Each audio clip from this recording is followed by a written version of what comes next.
Vamos ao Senhor em oração.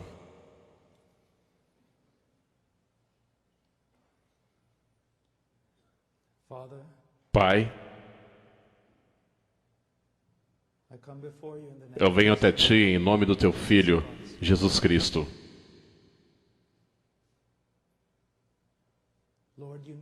Senhor, Tu sabes todas as coisas. Elas estão diante de Ti como um livro aberto.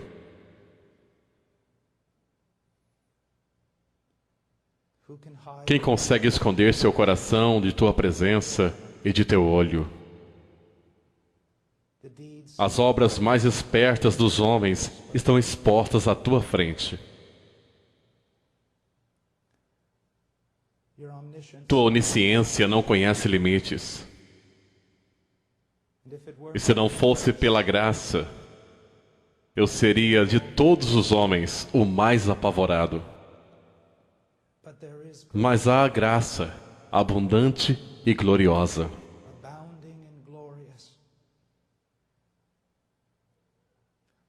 Derramada sobre o mais fraco dos homens e abundando para a Tua glória.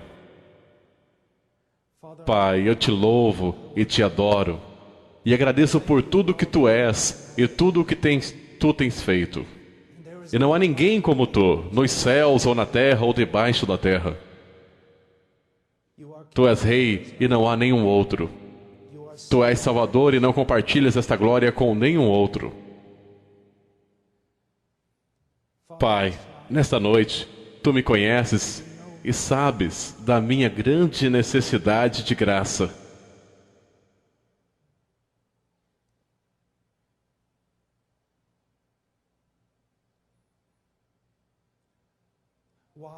Por que estou aqui a não ser que Tu chamaste o mais fraco dentre os homens, o mais desprezível dentre os irmãos?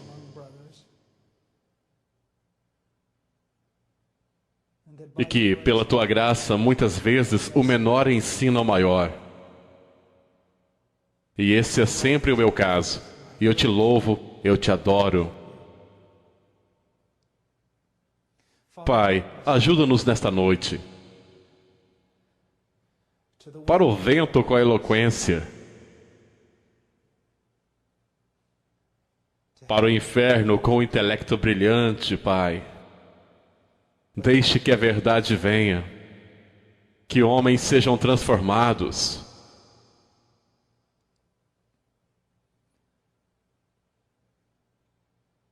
Que o estado da Tua igreja seja mais glorioso.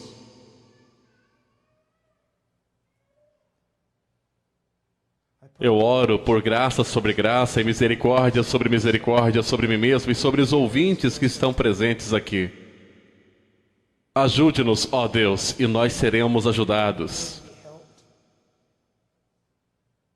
E nos gloriaremos nesta ajuda. Em nome de Jesus. Amém. É um grande privilégio estar aqui esta noite. Um espantoso privilégio estar aqui diante de vocês. E falar de coisas como avivamento, reforma, o trabalho de Deus entre seu povo e entre os homens. Mas esta noite irei compartilhar com vocês uma acusação. Uma acusação. Mas é uma acusação de esperança. Enquanto eu estava orando sobre o que eu deveria fazer, esta série de reuniões, cheguei a uma grande conclusão, um grande fardo que foi colocado no meu coração. Precisamos de avivamento. Precisamos de um despertar. Mas não podemos simplesmente esperar que o Espírito Santo venha e limpe toda a bagunça que fizemos. Temos uma clara direção da palavra de Deus no que diz respeito ao que Ele tem feito através de Cristo. E como Ele espera que vivamos. A como Ele espera que ordenemos a sua igreja. E faz pouco bem aos homens clamarem por manifestações extra-bíblicas, quando princípios bíblicos são violados ao nosso redor. Eu quero que você saiba disso. Há pouca necessidade para o diabo e os homens maus se oporem a um homem orando por avivamento, a não ser que ele também esteja trabalhando por reforma. Nós temos recebido verdade. E nós não podemos simplesmente fazer o que é certo aos nossos próprios olhos e depois esperar que o Espírito Santo venha e abençoe o nosso trabalho. Ao olharmos para o Antigo Testamento, vemos que Moisés recebeu muita detalhada explicação sobre como construir o templo. Agora, isso foi dado para o bem de Moisés, ou para o bem da igreja. Eu acho que o que está sendo explicado aqui é que Deus é específico na sua vontade. E que nós não devemos presumir que podemos pegar o menor detalhe e ignorá-lo. Agora, eu sei que sou um homem frágil. E sei que sou esbofeteado por muitas fraquezas. Mas tenho uma acusação. E eu não posso chamar de minha acusação, porque quem sou eu para acusar alguém? E não posso chamar de acusação de Deus, pois como posso presumir sobre seu nome, Senhor? Mas eu vou dizer isso. Quando eu olho para a igreja e a comparo com as Escrituras, eu vejo que há certas coisas que têm que mudar. E eu não sou Martim Lutero, isso não são as 95 teses pregadas na porta de Wittenberg. Mas este é um fardo em meu coração e eu devo partilhá-lo. Eu devo partilhá-lo. Agora deixe-me dizer isso. O que eu vou dizer irá irar algum de vocês. Mas permitam-me adverti-los. Pode ser verdade que você será capaz de me acusar de arrogância. Pode ser verdade que você não goste de como eu irei falar. Tenho sido muitas vezes arrogante, tenho sido muitas vezes falado a verdade de forma errada. Mas não permitam que isso seja uma desculpa para vocês. A questão é, o que estou dizendo é verdade? Mesmo sendo entregue através de um mensageiro defeituoso ou não, outros se alegrarão no que vocês estão ouvindo. E vocês vão querer dizer amém e talvez levantar suas armas. Mas não façam isso porque todos nós temos uma medida de culpa. E se você estiver atingindo algum estado espiritual, então eu diria o que meu irmão disse. O que você tem que não tenha recebido? E se o recebeu, por que se orgulha como se não tivesse recebido? Não seria melhor adorar a Deus em humildade? Se você é um jovem ministro, eu não quero que você pegue estas verdades e leve de volta e ataque a sua igreja sem amor. Eu faria uma sugestão. Veja se os joelhos estão sangrando antes de começar qualquer tipo de reforma. E se você é um ministro mais velho, servindo ao Senhor por muitos anos, eu te imploro para não ser arrogante. Um rei velho e tolo pode aprender com o mais fraco de seus servos. E também peço isso, tenha a coragem de mudar tudo.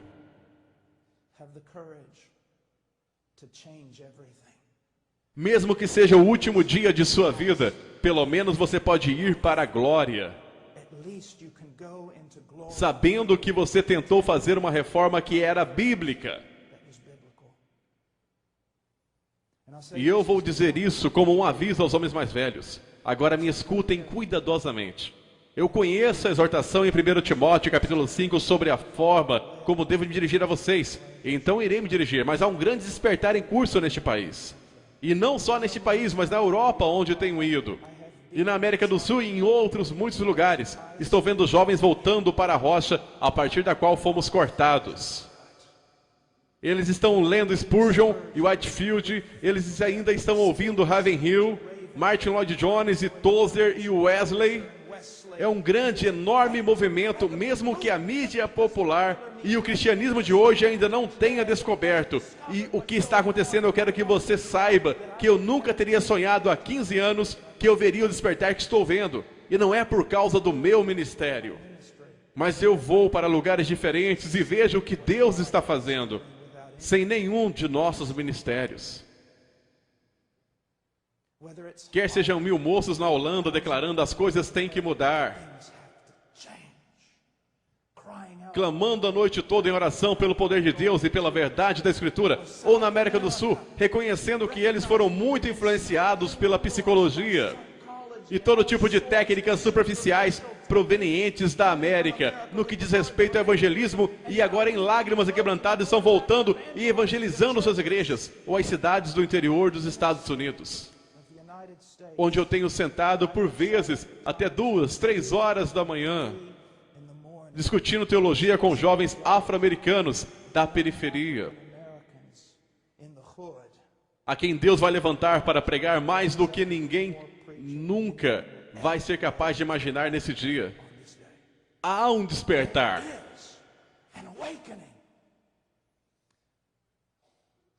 E vou dizer-lhes isso com ternura. A maioria dos homens com mais de 40 anos não tem sequer uma pista sobre isso. Muitos dos jovens que estão voltando aos velhos homens e aos velhos caminhos e a verdade que tem trazido, despertar inúmeras vezes deste mundo, a maioria desses jovens são muito jovens. E eles vão para seus pastores, e eles vão para seus dirigentes e dizem, olhe para isso, o que temos descoberto, olha o que aconteceu no País de Gales, olha o que aconteceu na África, olhe para olhe para esse ensino, é absolutamente incrível. E a maioria deles irá desprezá-lo, ou irá dizer, isso não é nada diferente do que eu tenho pregado em 25 anos. Quando na verdade é completamente diferente do que eles têm pregado há 25 anos. E portanto, temos que ter muito, muito cuidado para compreender que Deus está fazendo uma obra. E aquele que começou a boa obra irá completá-la. Muitas pessoas têm a ideia de que vão orar em um avivamento. E outras pessoas dizem, avivamento virá se você orar ou não. Eu não estou em qualquer um desses campos. Mas eu sei disso. Quando eu vejo homens e mulheres e jovens em todo o mundo orando por um despertar, para mim isso é o primeiro fruto do avivamento. E eu posso contar com o fato de que aquele que deu os primeiros frutos trará a colheita inteira. Primeiro de tudo, a primeira acusação, uma negação prática da suficiência das Escrituras. Especialmente na minha denominação, uma negação prática da suficiência das Escrituras. 2 Timóteo 3,15 em diante diz, porque desde criança você conhece as sagradas letras, que são capazes de torná-lo sábio para a salvação mediante a fé em Cristo Jesus. Toda a Escritura é inspirada por Deus e útil para o ensino, para a repreensão, para a correção e para a instrução em justiça, para que o homem de Deus seja apto e plenamente preparado para toda boa obra. Ao longo das últimas décadas, tem ocorrido uma grande batalha no que diz respeito à inspiração das Escrituras. Agora, talvez alguns de vocês não participem dessa batalha, porém, muitos de nós, de denominações liberais, certamente temos uma batalha pela Bíblia. Contudo, quando vocês, como povo, chegarem a crer que a Bíblia é inspirada, vocês terão lutado apenas metade da batalha. Porque a questão não é meramente se a Bíblia é inspirada, se ela é inerrante. A grande pergunta que segue deve ser respondida é, a Bíblia é suficiente? Ou será que temos que trazer todos os chamados estudos das ciências sociais e culturais, a fim de saber como funciona uma igreja? Essa é uma questão importante. Ciências sociais, em minha opinião, têm tomado precedência sobre a palavra de Deus de tal forma que a maioria de nós nem consegue perceber. Elas penetram de tal forma em nossa igreja, em nosso evangelismo e em nossa missiologia, que você dificilmente pode chamar o que estamos fazendo de cristão.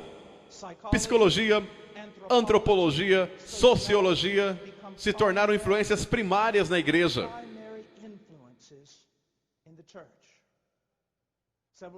Vários anos atrás, quando eu estava no seminário, eu lembro-me de um professor entrou na sala e começou a desenhar pegadas no quadro negro. E quando ele as marchava, ele se virou para todos nós e disse apenas isto: Aristóteles está caminhando pelas salas desta instituição. Cuidado, pois eu escuto suas pegadas mais claramente do que as do apóstolo Paulo e da equipe de homens inspirados que estava com ele, e até mesmo do que as do próprio Senhor Jesus Cristo. Nós chegamos a acreditar que um homem de Deus pode lidar com determinadas pequenas áreas da vida da igreja. Mas quando as coisas apertam, temos que ir para os peritos das áreas sociais. Isso é uma absoluta mentira. Diz aqui nas Escrituras que o homem de Deus seja preparado, adequado, equipado para toda boa obra. O que Jerusalém tem a ver com Roma?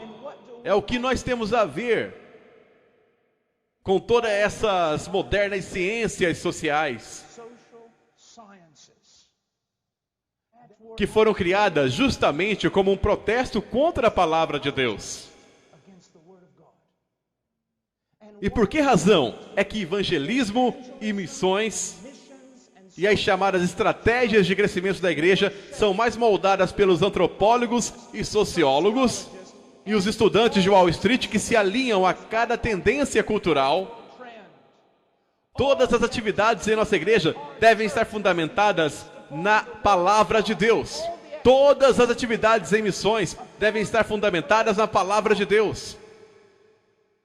A nossa atividade missionária, a nossa atividade eclesiástica, tudo o que fazemos deve fluir de teólogos e exegetas. O homem que abre a sua Bíblia e tem apenas uma pergunta: qual é a tua vontade, ó Deus? Nós não devemos enviar questionário para as pessoas carnais para descobrir que tipo de igreja eles querem frequentar. A igreja deveria ser sensível ao que busca, mas a igreja deve reconhecer que só existe apenas um homem, seu nome é Deus. E se você quiser ser amigável com alguém, se você quiser acomodar alguém, acomode ele e a glória dele. Mesmo que você seja rejeitado por todas as outras pessoas, nós não somos chamados para construir impérios. Nós não somos chamados para sermos pacíficos. Somos chamados para glorificar a Deus. E se você quer que a igreja seja algo diferente do que um povo peculiar, então você quer alguma coisa que Deus não quer. Eu quero que vocês escutem só por um momento Isaías capítulo 8. Ouçam o que ele diz. Quando vos disserem, consultai os necromantes e os adivinhos que chiureiam e murmuram. Esta é uma definição perfeita. Ou pelo menos uma ilustração das ciências sociais e os gurus das estratégias de crescimento para a igreja e todo o resto, porque a cada 2 ou 3 anos todas as suas principais teorias mudam. Não apenas sobre o que é um homem ou como você o conserta, mas também o que é uma igreja e como você faz para ela crescer. E a cada 2 ou 3 anos há uma outra novidade que vem daquilo que pode se fazer da sua igreja super aos olhos do mundo. Recentemente, um dos maiores e mais conhecidos especialistas nas estratégias de crescimento da igreja disse que ele descobriu que ele estava completamente errado em toda a sua teoria. Mas em vez dele voltar às escrituras, de joelhos, quebrantado e chorando, ele sai para encontrar uma outra teoria. Eles não dão qualquer palavra certa. Diz aqui em Isaías: acaso não consultará o povo ao seu Deus? A favor dos vivos se consultarão os mortos? Devemos nós, como homens da igreja, como pregadores, como pastores, como cristãos, ir lá fora e consultar os mortos espiritualmente, em nome de todos aqueles que o Espírito Santo vivificou? Absolutamente não. Absolutamente não. A segunda acusação: um desconhecimento de Deus. Às vezes me perguntam: irmão Paul, por favor, venha e faça uma série semanal sobre os atributos de Deus. Eu muitas vezes tenho que dizer isso. Bem, irmão, você já pensou muito bem antes de me chamar? E ele disse, o que quer dizer com isso? Bem, é bastante controverso o tema que você está colocando, que você está me dando para ensinar a igreja. Eles dizem, como assim é controverso? Estamos falando de Deus, nós somos cristãos, essa é uma igreja. Como assim é controverso? E eu disse, querido pastor, me ouça. Quando eu começar instruindo o seu povo sobre a justiça de Deus, a soberania de Deus, a ira de Deus, a supremacia de Deus, a glória de Deus, você irá ter alguns de seus melhores membros e mais antigos da igreja se levantando e dizendo alguma coisa do tipo, esse não é meu Deus, eu nunca poderia amar um Deus como este, porque eles têm um Deus que eles fizeram com sua própria mente, e eles amam o que eles fizeram. Jeremias 9, 23 ao 24. Assim diz o Senhor, não se glorie o sábio em sua sabedoria, nem o forte em sua força, nem o rico em sua riqueza, mas quem se gloriar, glorie-se nisto, em compreender-me e conhecer-me. Salmo 50. Você pensa que eu sou como você? Mas agora eu o acusarei diretamente, sem omitir coisa alguma. Considerem isto, vocês que se esqueceram do seu Deus, caso contrário, sem que ninguém os livre. Agora, qual é o problema aqui? Há uma falta de conhecimento de Deus. Muitos de vocês talvez pensem, falar sobre os atributos de Deus e teologia e tudo, coisas altas de torres de marfim, que não tem aplicação prática. Ouça você mesmo. Dizendo que o conhecimento de Deus não tem aplicação prática. Você sabe por que todas as suas livrarias cristãs estão cheias de autoajuda? 5 maneiras de fazer isso, 6 maneiras de ser piedoso e 10 maneiras para não cair? Porque as pessoas não conhecem a Deus.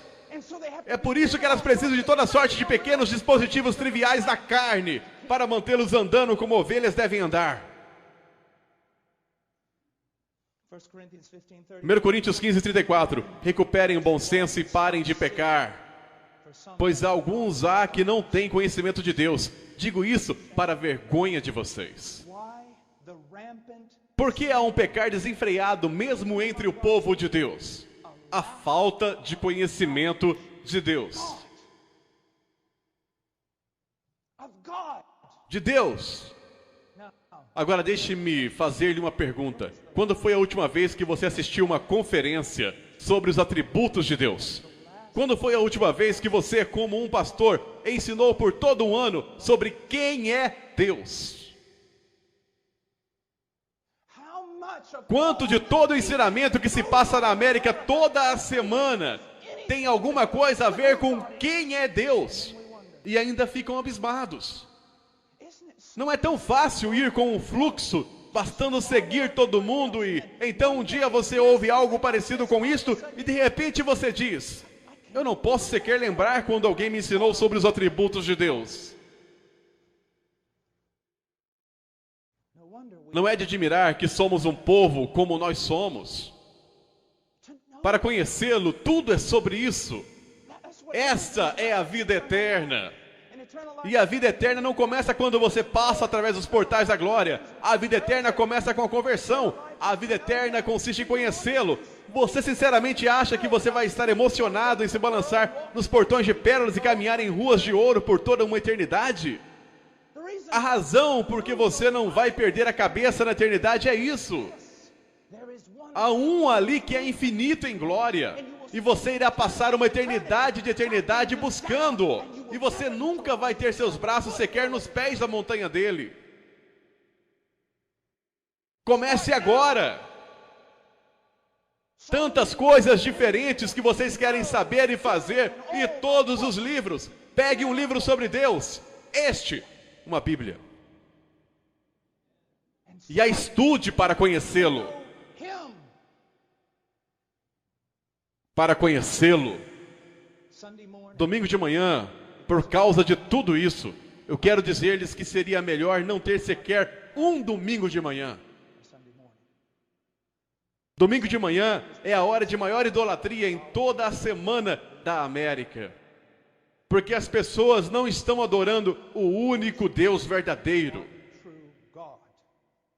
A grande maioria, pelo menos, mas adoram a um Deus formado a partir dos seus próprios corações, por sua própria carne, artifícios satânicos e inteligência mundana. Eles têm feito um Deus como eles próprios, e ele parece mais com o Papai Noel do que com Jeová. Não pode haver temor de Deus entre nós, porque não há conhecimento de Deus entre nós. Glória a Deus. A terceira acusação: uma falha ao falar da depravação do homem. Quando eu olho para o livro de Romanos, que é um dos meus livros preferidos da Bíblia, ele não é uma teologia sistemática, mas se você pudesse dizer que qualquer livro da Bíblia foi teologia sistemática, o livro de Romanos seria o mais próximo. Não é surpreendente que Paulo gasta os 3 primeiros capítulos do livro procurando fazer alguma coisa? Levar todos os homens à condenação. Levar todos os homens à condenação. Mas não é que a condenação seja o bem supremo de sua teologia. Não é o seu fim ou o seu objetivo final. É um meio para trazer salvação para os seus leitores. Porque os homens têm que ser levados ao conhecimento de si próprios, antes de entregar a si próprios a Deus. Hoje os homens são feitos de tal modo decaídos, que você tem que cortar deles absolutamente toda a esperança na carne, antes que eles possam ser levados a Deus. Isso é importante em tudo, mas é especialmente importante no evangelismo. Eu me lembro, eu tinha 21 anos, e tinha acabado de ser chamado para pregar, e eu caminhava em uma antiga loja, onde eles venderiam ternos para ministros pela metade do preço. Eles têm feito isso por 50 ou 60 anos. E eu lá caminhava lá dentro, e eu estava procurando um terno em Balducá, Kentucky. E inesperadamente a porta se abriu. E eu ouvi a campainha tocar. A porta se fechou. Havia um velho homem em pé ali. E eu nunca peguei o nome dele, mas quando ele entrou, ele olhou para mim. Ele disse: garoto, você foi chamado para pregar, não é? Eu disse: sim, senhor. Ele era um velho evangelista. Ele disse: você vê onde está aquele prédio lá fora? Eu disse: sim, senhor. Ele disse: eu costumava pregar ali. O Espírito de Deus desceria e as almas seriam salvas. E eu disse: senhor, por favor, me fale sobre isso. Ele disse: não era nada como este evangelismo de hoje. Ele disse: nós pregaríamos por 2 ou 3 semanas e não daríamos qualquer convite para homens pecadores. Nós prepararíamos os corações dos homens até que o Espírito de Deus começasse a trabalhar e quebrantar seus corações. E eu disse: senhor, como você sabia quando o Espírito de Deus estava indo para quebrantar seus corações? E ele disse: bem, deixe-me dar-lhe um exemplo. Ele disse: muitas décadas atrás eu entrei nessa loja para comprar um terno. Alguém tinha me dado $30 e me disse: pregador, vá comprar um terno para você amanhã. E quando eu atravessei a porta, um jovem balconista que cuidava da loja voltou-se e olhou para mim, e quando ele olhou para mim, ele caiu no chão e clamou: quem pode salvar um ímpio como eu? E eu sabia que o Espírito de Deus tinha caído sobre aquele lugar. Hoje em dia nós simplesmente entramos e conversamos e damos 3 perguntas exploratórias e perguntamos se eles querem fazer uma oração pedindo para Jesus entrar em seus corações, e fazemos 2 vezes mais filhos do diabo, que nunca mais voltarão a serem abertos ao Evangelho por causa da mentira religiosa que nós, como evangélicos, temos vomitado de nossas bocas. Vou dizer algo que Leonard Ravenhill costumava dizer: agora você entende porque eu prego em vários lugares uma vez, mas essa é a verdade.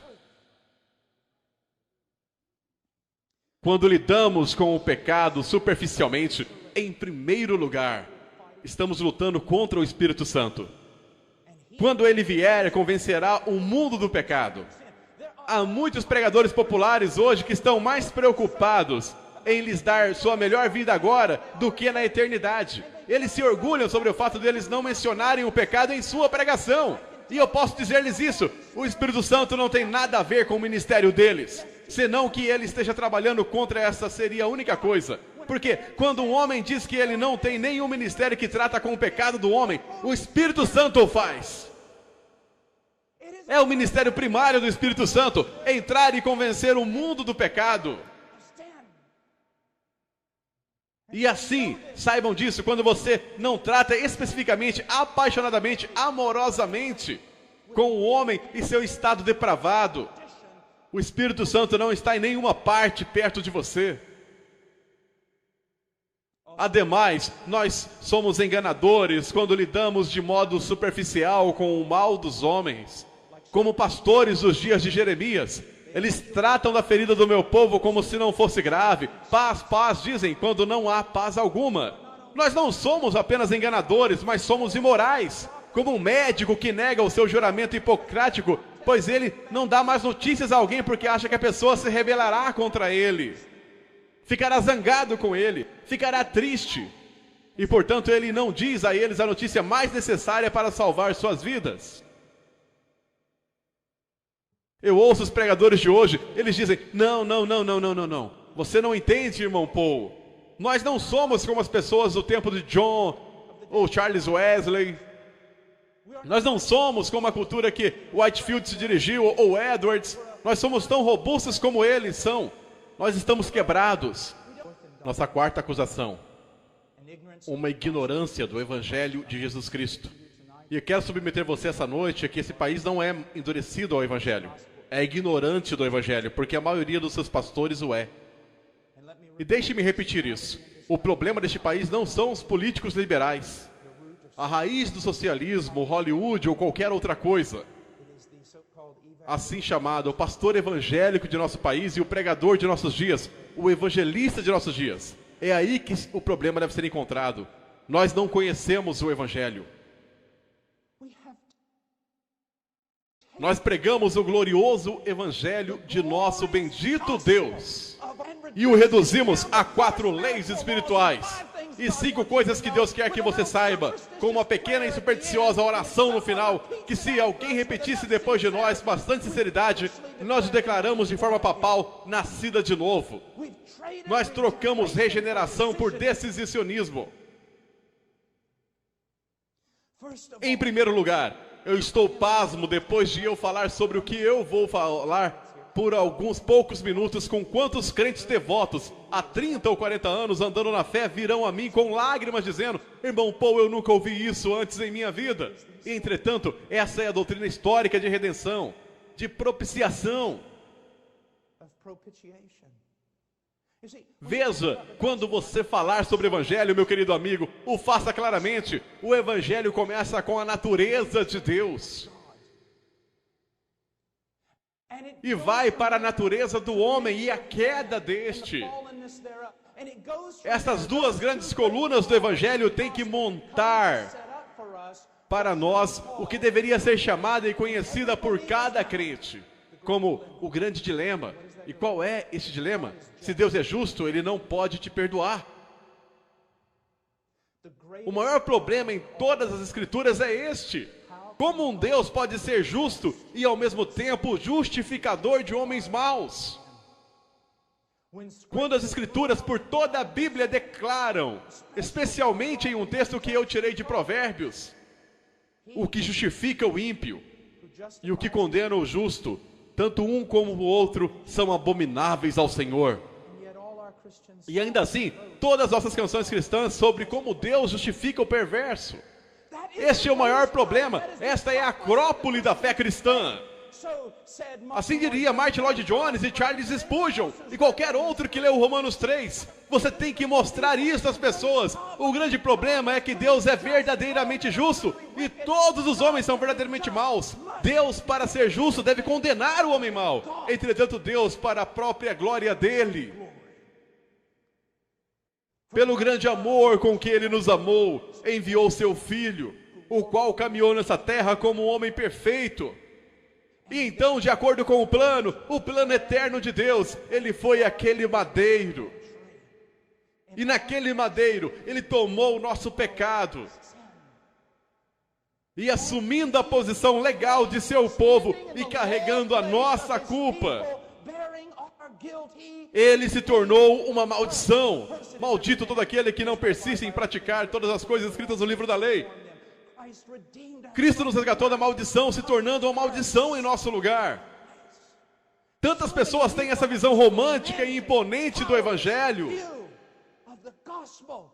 onde Cristo está lá, pendurado no madeiro, sofrendo debaixo das feridas do Império Romano, e o Pai não teve força moral para aguentar o sofrimento do Filho dele, e por isso virou sua face. Não! Ele se virou porque o Filho se tornou pecado. E tantos quantos ele está naquele jardim, grita, passa de mim este cálice. Especulam, bem, o que esteve no cálice? Oh, é a cruz romana, é o chicote, são os cravos, é tudo isso e tudo aquilo. Eu não quero desconsiderar os sofrimentos físicos de Cristo naquele madeiro. Mas o cálice era o cálice da ira de Deus Pai, que ele teve que ser despejada sobre o Filho. Alguém teve que morrer suportando a culpa do povo de Deus, desamparado por Deus pela justiça dele e esmagado debaixo da ira de Deus, pois ao Senhor agradou moê-lo. Eu estava na Alemanha um tempo atrás, ou em um seminário alemão na Europa há um tempo, e eu vi este livro, A Cruz de Cristo. Não era o de John Scott, era outro. E eu peguei e comecei a ler, e isto é o que ele dizia. O Pai olhou do céu para o sofrimento infligido sobre seu Filho pelas mãos de homens e considerou isto como um pagamento pelos nossos pecados. Isso é heresia. Agora, aquele sofrimento físico, aquela crucificação era tudo parte da ira de Deus. Teve que ser um sacrifício de sangue. Eu não desprezarei isso. Mas, meu amigo, se você parar aí, você não tem o Evangelho. E deixe-me perguntar, quando o Evangelho é pregado e compartilhado em evangelismo pessoal atualmente, você sequer ouve as coisas que há pouco ou quase nunca. Nunca é deixado claro que Cristo pôde redimir, porque ele foi moído debaixo da justiça de Deus. E tendo satisfeito a justiça divina com a sua morte, Deus é agora o justo e justificador de ímpios.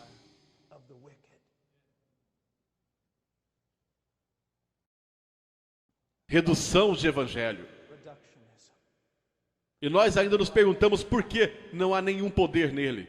Nós nos perguntamos por que, o que aconteceu, e eu irei te falar, quando você deixa de lado o Evangelho, e não há mais nenhum poder em sua suposta mensagem do Evangelho, você então tem que recorrer a todos aqueles pequenos truques de mercado, que são tão proeminentes usados nos dias de hoje para converter os homens. E nós todos conhecemos a maioria deles, todos eles não funcionam. Meu querido amigo, deixe-me dizer isso. Vários anos atrás, quando eu estava me formando e tive que me tornar uma decisão de iria fazer ou não meu PhD, Deus, a fim de salvar a minha vida espiritual, me enviou para o meio das selvas do Peru, o mais longe possível de todo mundo acadêmico que eu poderia ficar. E lá eu comecei a perceber algo. Como disse Spurgeon, maiores homens com mentes maiores que a minha se aproximaram dessa doutrina de segunda vinda, mas em vão, é uma grande e poderosa doutrina. Ele disse, eu me fixarei nisso. Buscar compreender algo sobre Jesus Cristo e Ele crucificado. Deixe-me falar isso. Eu fico tão bravo.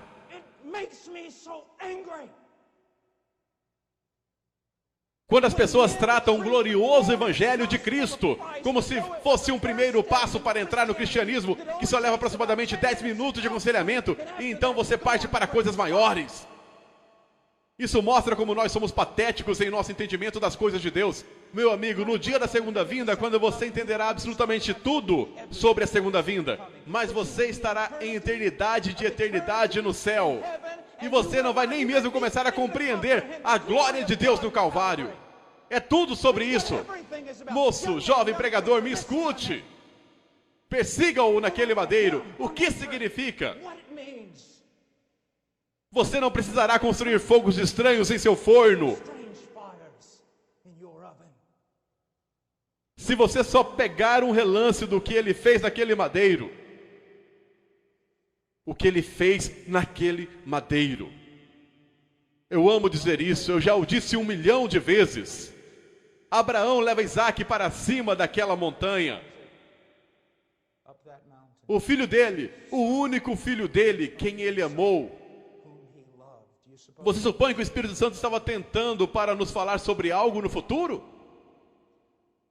E aquele filho não resistiu, mas se entregou. E quando aquele pai rendeu a sua vontade, a vontade de Deus, ele levantou aquele cutelo para perfurar o próprio coração de seu filho. Mas a mão dele foi detida e foi falado ao velho homem que Deus tinha provido um carneiro. Tantos cristãos pensam, que final bonito para aquela história. Não é o fim, é o intervalo. Milhares de anos depois, Deus, o Pai, pôs sua mão sobre seu filho, o único filho dele, quem ele amou, e tirou o cutelo da mão de Abraão, e sacrificou seu filho unigênito sobre a plena força da sua ira. Agora você sabe por que aquele pequeno evangelho que você prega não tem nenhum poder, porque não é nenhum evangelho.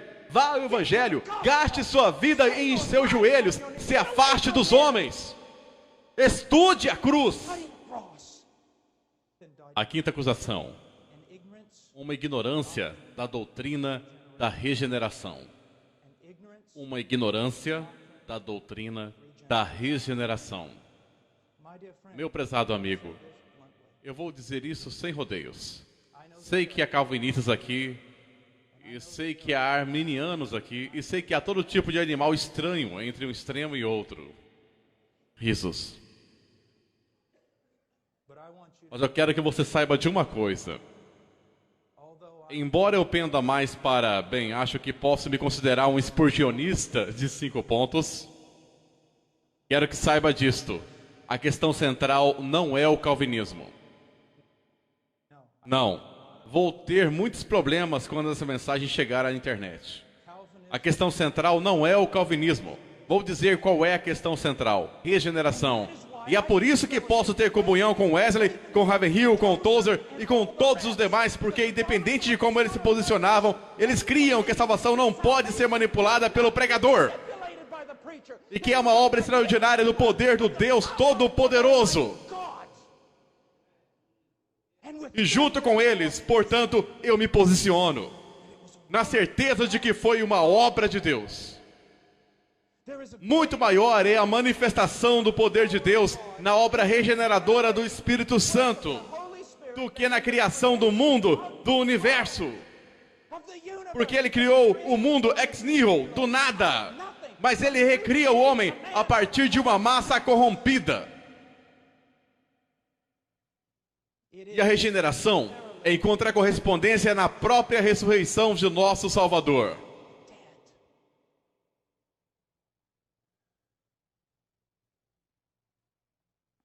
Se você é um pregador, entendo que quanto à pregação haja mestres e pregadores e expositores e isso e aquilo, e todos são muito necessários para a saúde da igreja.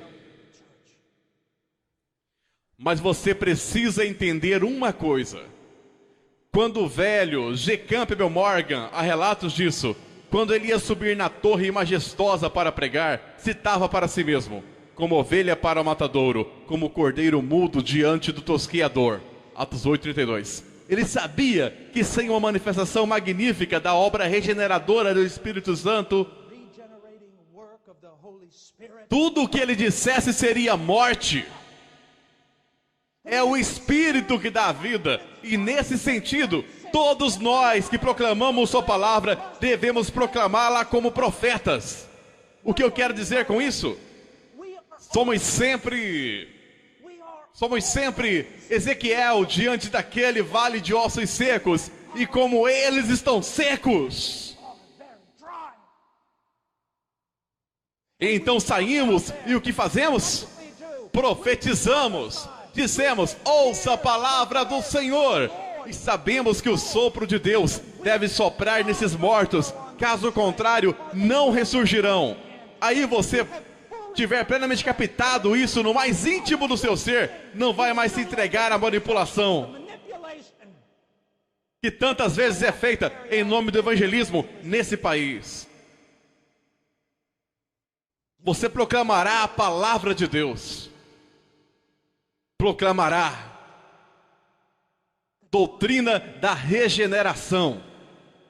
Observe os irmãos Wesley. Observe por um instante o que eles tinham, meu querido Whitefield. E o que foi que enfrentaram? Todos naquela época se consideravam cristãos, completamente cristãos. Por quê? Bem, todos tinham sido batizados na infância, e isso ingressaram à aliança. Foram confirmados, viviam como diabos. A regeneração foi assim trocada por um tipo de credulismo, que recebeu a autoridade dos líderes religiosos da época.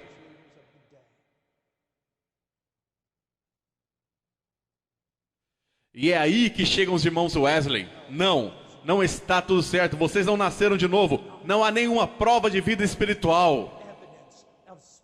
Examinem-se, provem a si mesmos para ver se estão na fé.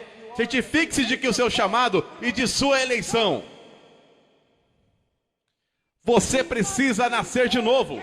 Aqui nos Estados Unidos, por causa dos últimos anos e das últimas décadas de evangelismo, a ideia de ser nascido de novo foi totalmente perdida. Tudo o que significa é que uma vez numa cruzada você tomou uma decisão e acha que foi com sinceridade. Mas não há nenhuma prova de sua obra sobrenatural, de recriação do Espírito Santo em sua vida. Se alguém, não se alguns, se alguém está em Cristo, nova criatura é. E agora, o mesmo acontece hoje. O que está diante de nós hoje? Eu vou te dizer o que está. Não é, na maioria das vezes, necessariamente a questão do batismo infantil. Não é uma confirmação por uma autoridade eclesiástica da igreja alta. O que está diante de nós é a oração do pecador para aceitar Jesus. Eu estou aqui para te dizer, se há uma coisa contra a qual eu decidi declarar guerra, é essa oração. Você dirá, mas irmão Paulo, sim, da mesma forma, em minha opinião, que o batismo infantil foi o bezerro de ouro da reforma. Hoje, para os batistas e para os evangélicos conservadores e para todos, vou dizer a você que a oração do pecador enviou mais gente para o inferno do que qualquer outra coisa na face da terra. Aí você pergunta, como você pode declarar uma coisa dessas? Abra a Bíblia aqui para mim e me prove. Eu adoraria que você pudesse me levantar e mostrar onde alguém evangelizou dessa forma. As Escrituras não afirmam que Jesus Cristo veio até a nação de Israel e disse: o tempo se cumpriu, o reino está próximo. Agora quem gostaria de me convidar para entrar em seu coração? Eu estou vendo uma mão ali. Não é isso que a Bíblia diz. Jesus disse, arrependam-se e creiam no Evangelho. Ora, os homens de hoje estão confiando no fato de que pelo menos uma única vez na vida fizeram a oração do pecador e então lhe disseram que estavam salvos porque foram suficientemente sinceros. E assim na experiência de salvação deles, você pode se perguntar, você é salvo? Eles não dizem sim, porque estou confiando em Jesus. E porque há provas poderosas que me dão segurança de ter nascido de novo. Não, eles dizem, sim, uma vez em minha vida fiz uma oração. E vivem como diabos. Mas fizeram uma oração. E alguns deles, fiquei sabendo de um evangelista que estava insistindo com o homem para que fizesse a tal oração. Por fim o homem ficou tão sem graça que o evangelista disse, bem, eu vou orar por você e se você desejar dizer a Deus, aperte a minha mão. Contemple o poder de Deus. Decisionismo, a idolatria do decisionismo. Os homens acham que vão para o céu pelo fato deles terem julgado a sinceridade de suas próprias decisões. Quando Paulo veio à igreja de Corinto, não lhe disse, olhem, vocês não estão vivendo como cristãos. Então vamos voltar àquele momento da vida em que fizeram aquela oração. Vamos ver se vocês foram sinceros. Não, ele disse, examinem-se para saber se estão na fé. Porque quero que saiba, meu amigo, que a salvação é somente pela fé. É obra de Deus, é graça sobre graça sobre graça. Mas a prova da conversão não é apenas o seu exame de sua sinceridade no momento de sua conversão.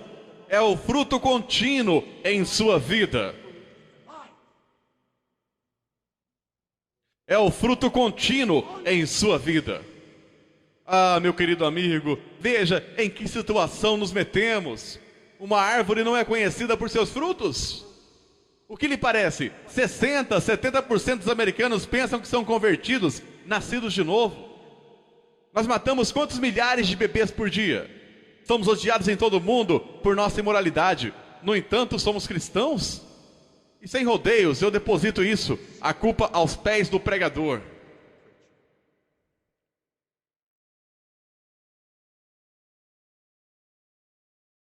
A sexta acusação, um apelo evangelístico sem fundamento bíblico. Nós já vamos tocar nesse ponto. Olhe como temos feito ultimamente. Quero dizer, escute-me agora. Tenho visto isso por todos os lados. Os calvinistas, os arminianos, muitos deles compartilham algo em comum. E é isso mesmo, o mesmo convite superficial. Falam muito sobre um monte de coisa, então eles chegam ao convite. E é quase como se todos tivessem enlouquecido. Caminham em direção a alguém dizendo, Deus te ama e tem um plano maravilhoso para a sua vida. Já pensou em dizer isso ao norte-americano? Senhor, Deus me ama e tem um plano maravilhoso para a sua vida. O quê? Deus me ama? Bom, isso é maravilhoso, porque eu também me amo. Isso é maravilhoso. E Deus tem um plano maravilhoso. Eu também tenho um plano maravilhoso para a minha vida. E se eu o aceitar em minha vida agora, terei minha vida melhor agora? Isso é simplesmente maravilhoso. Isso não é evangelismo bíblico. Permita-me te dizer algo no lugar disso. Deus vai a Moisés e diz isto. Senhor, Senhor, Deus compassivo, clemente e longânimo, e grande em misericórdia e fidelidade, que guarda a misericórdia em 1000 gerações, que perdoa a iniquidade, a transgressão e o pecado, ainda que não inocente o culpado. A reação de Moisés. E imediatamente, curvando-se Moisés para a terra, o adorou. O evangelismo começa com a natureza de Deus. Quem Deus é.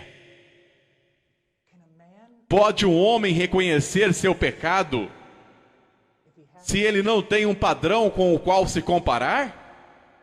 Se nós dissermos somente coisas triviais sobre Deus, que divirtam a mente carnal dele, será que essa pessoa poderá ser levada a um arrependimento e fé genuínos? Nós não começamos com Deus te ama e tem um plano maravilhoso para a sua vida. Começamos com o conselho completo de quem é Deus. Nós lhe dizemos desde o princípio que isso poderá custar as suas vidas.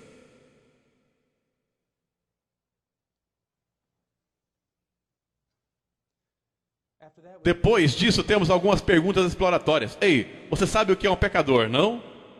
Há alguns anos, minha mãe morreu de câncer. E como se o doutor entrasse e disse, ei, Barbie, você sabe que tem câncer, não é?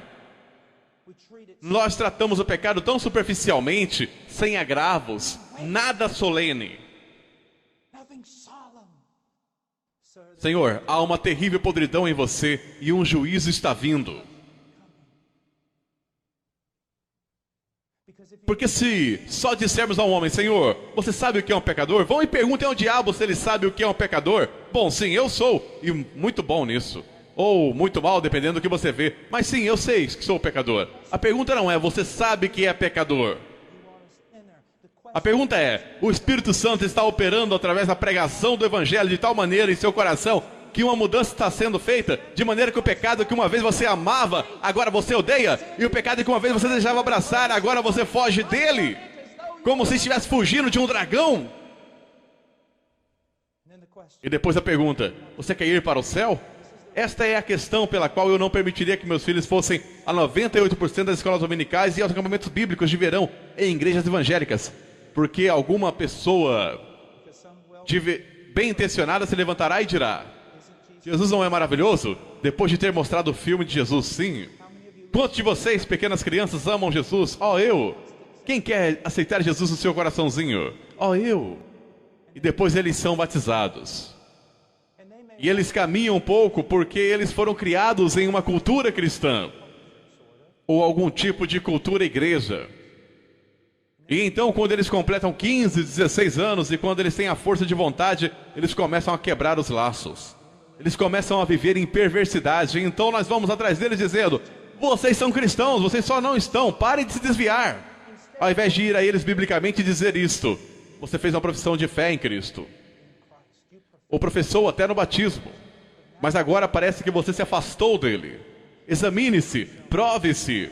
Há pouca evidência de uma conversão verdadeira em você. E então, quando eles têm 24, 25 anos, depois da universidade, talvez 30, eles voltam à igreja e eles dedicam suas vidas e se unem ao grupo com essa moralidade pseudo-cristã que caracteriza os igrejeiros da América. E ao final eles escutam isso: nunca vos conheci, apartai-vos de mim os que praticais a iniquidade. Você diz: irmão Paul, você está tão nervoso, não tem o direito de estar? Alguém deve estar clamando por avivamento. Mas nós temos nossas fundações eretas. Que avivamento viesse, endireitasse nossas fundações. Mas não deveríamos, enquanto temos os olhos e ouvidos abertos e temos a palavra na nossa frente, corrigir essas coisas. Você gostaria de ir para o céu? Meus queridos amigos, todos querem ir para o céu, eles só não querem que Deus esteja lá quando chegarem. A pergunta não é se você quer ir ao céu, a pergunta é: você quer a Deus? Você tem deixado de ser um inimigo de Deus? Cristo tem se tornado precioso para você? Você o deseja? É disso que se trata. A teoria política, meus queridos amigos, todos desejam ir para o céu. Mas os homens são inimigos de Deus. Então a pergunta não é se você quer ir a um lugar especial aonde não sofrerá. A pergunta é: você o quer? Cristo se tornou precioso para você?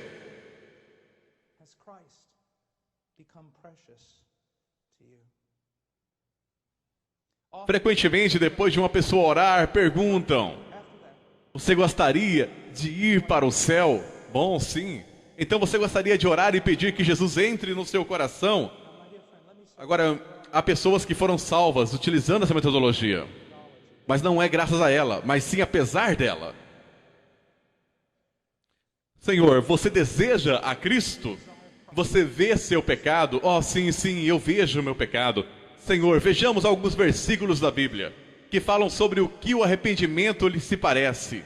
O Espírito testemunhando que isso está acontecendo em sua vida. Você vê quebrantamento, vê a desintegração de tudo pelo que tem lutado em sua vida. E agora sua mente está cheia de novos pensamentos sobre Deus, e novos desejos, e novas esperanças. Sim, eu vejo. Senhor, isso pode ser os primeiros frutos do arrependimento. Agora entregue a sua vida a Cristo. Confie nele. Confie nele. Confie em Cristo. Agora me escute. Você tem autoridade para falar do Evangelho às pessoas. Você tem autoridade de lhes dizer como é. Você tem autoridade para apontar princípios bíblicos sobre a certeza da salvação. Você não tem autoridade para lhe dizer que são salvos. Esta é uma obra do Espírito Santo de Deus. Mas quando você os conduzem por aquela oração, você convidou Jesus para dar seu coração? Sim. Você foi sincero? Sim. Você acha que ele te salvou? Não sei. Claro que ele salvou, porque você foi sincero. Ele prometeu que se você o convidasse, ele entraria. Logo você está salvo. E ele sai da igreja depois de 5 minutos de aconselhamento, e o evangelista vai comer no restaurante e a pessoa está perdida.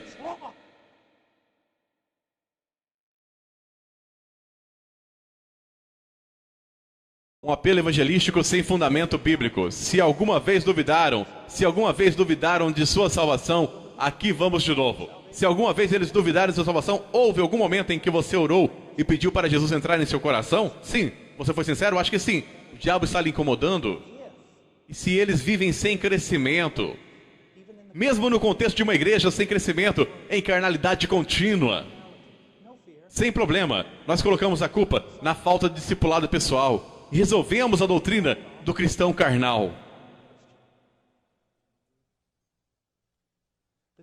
A doutrina do cristão carnal tem destruído mais vidas e enviado mais gente ao inferno.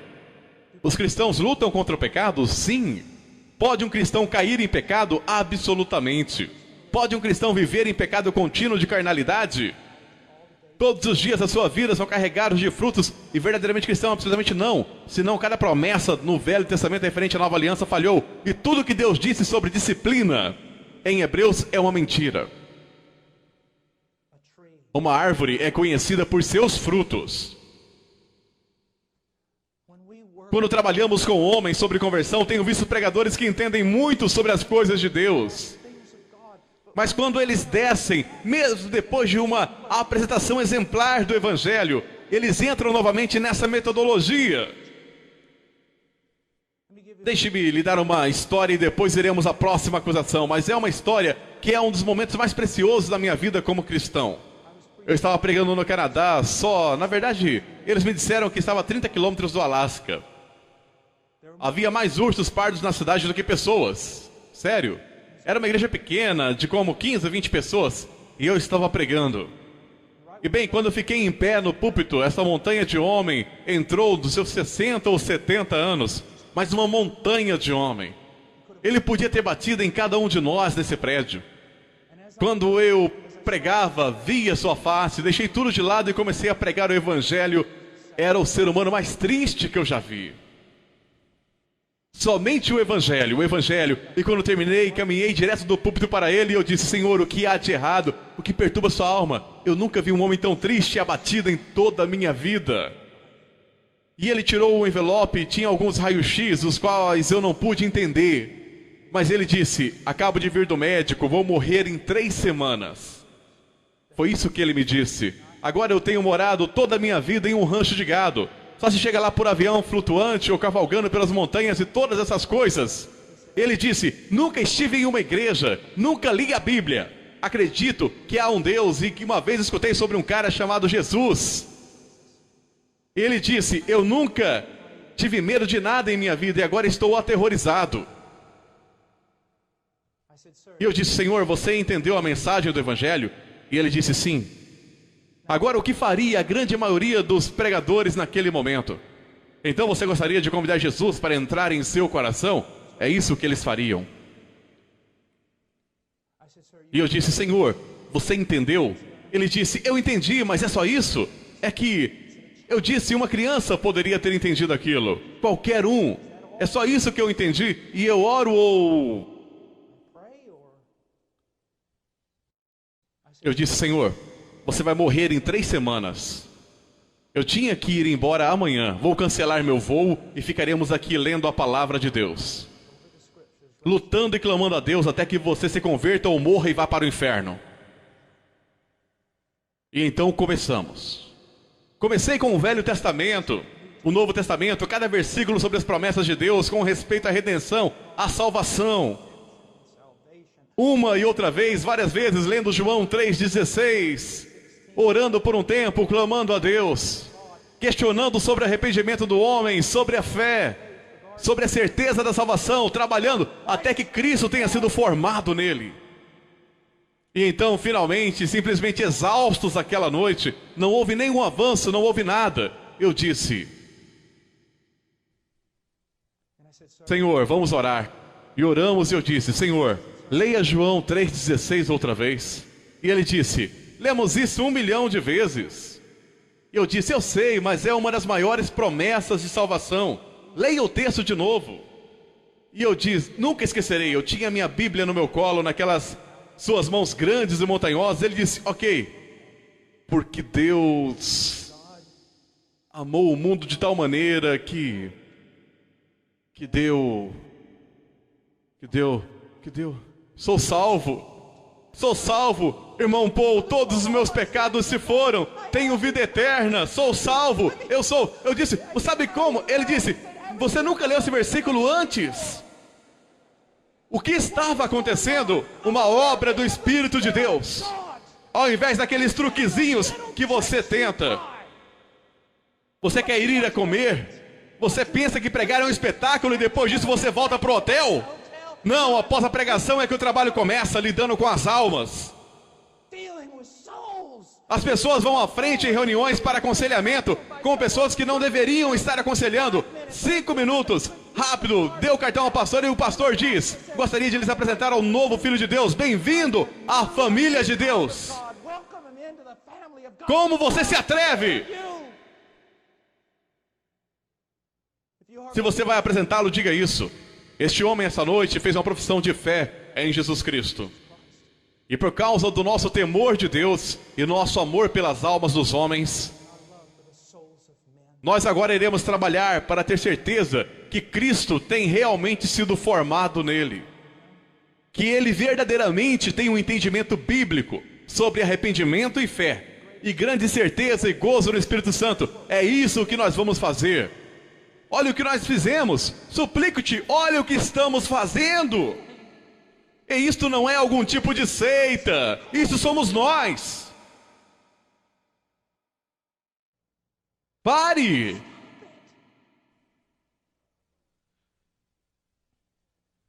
Pare!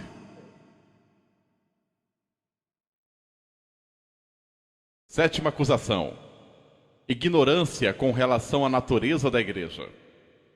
Deus tem apenas uma instituição religiosa: é a igreja. É a igreja. E o nosso objetivo e resultado final do avivamento será o plantio de igrejas bíblicas. Eu tenho um grande medo de que a igreja local hoje seja desprezada. Diga a alguém que você é um pregador itinerante, que você tem um ministério mundial e todos se curvarão. Diga a alguém que você é um pastor de grupo de 30 e farão com que você se sente no fundo durante a conferência. Ele não é o príncipe dos pregadores itinerantes, ele é o príncipe dos pastores. Muitos anos atrás, Bill Clinton tinha um slogan durante a eleição: é economia, estúpido. Meu pastor, Jeff Noblet, um dos presbíteros em nossa igreja, o principal pastor e pregador, me disse um dia: você sabe, eu gostaria de ter um monte de camisetas dessas. Que elas diriam, irmão Jeff? É a igreja, estúpido. Jesus deu sua vida pela igreja, uma linda virgem, a igreja primitiva.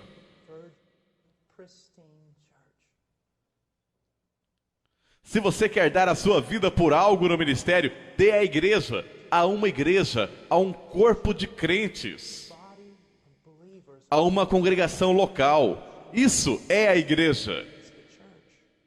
Agora deixe-me dizer algo sobre a igreja, quero que vocês ouçam bem. Não existe um remanescente de crentes na igreja. Todos nós sabemos sobre a teologia. Você sabe que até o curso de Israel, havia em Israel o povo de Deus e o remanescente de verdadeiros crentes. Esse não é o caso da igreja. Não há um remanescente de crentes, ou um pequeno grupo de crentes dentro de um grande grupo chamado igreja. A igreja é o remanescente. E eu quero dizer isso. Se pastores chegaram próximos de blasfemar, é com relação a isso. Eu ouço teólogos, professores itinerantes, pastores, uns e outros dizendo esse tipo de coisa. Há tanto pecado dentro da igreja quanto fora dela. Há tanto divórcio na igreja quanto fora dela. Há tanta imoralidade e pornografia na igreja quanto fora dela. E então pregadores dizem, sim, a igreja está agindo como uma prostituta. Eu quero que você saiba isso. Você deve ter muito cuidado ao chamar a noiva de Jesus Cristo de prostituta. E vou lhe dizer qual é o problema. Pastores e pregadores não sabem o que é a igreja. Eu quero que vocês saibam que a igreja de Jesus Cristo da América hoje é linda.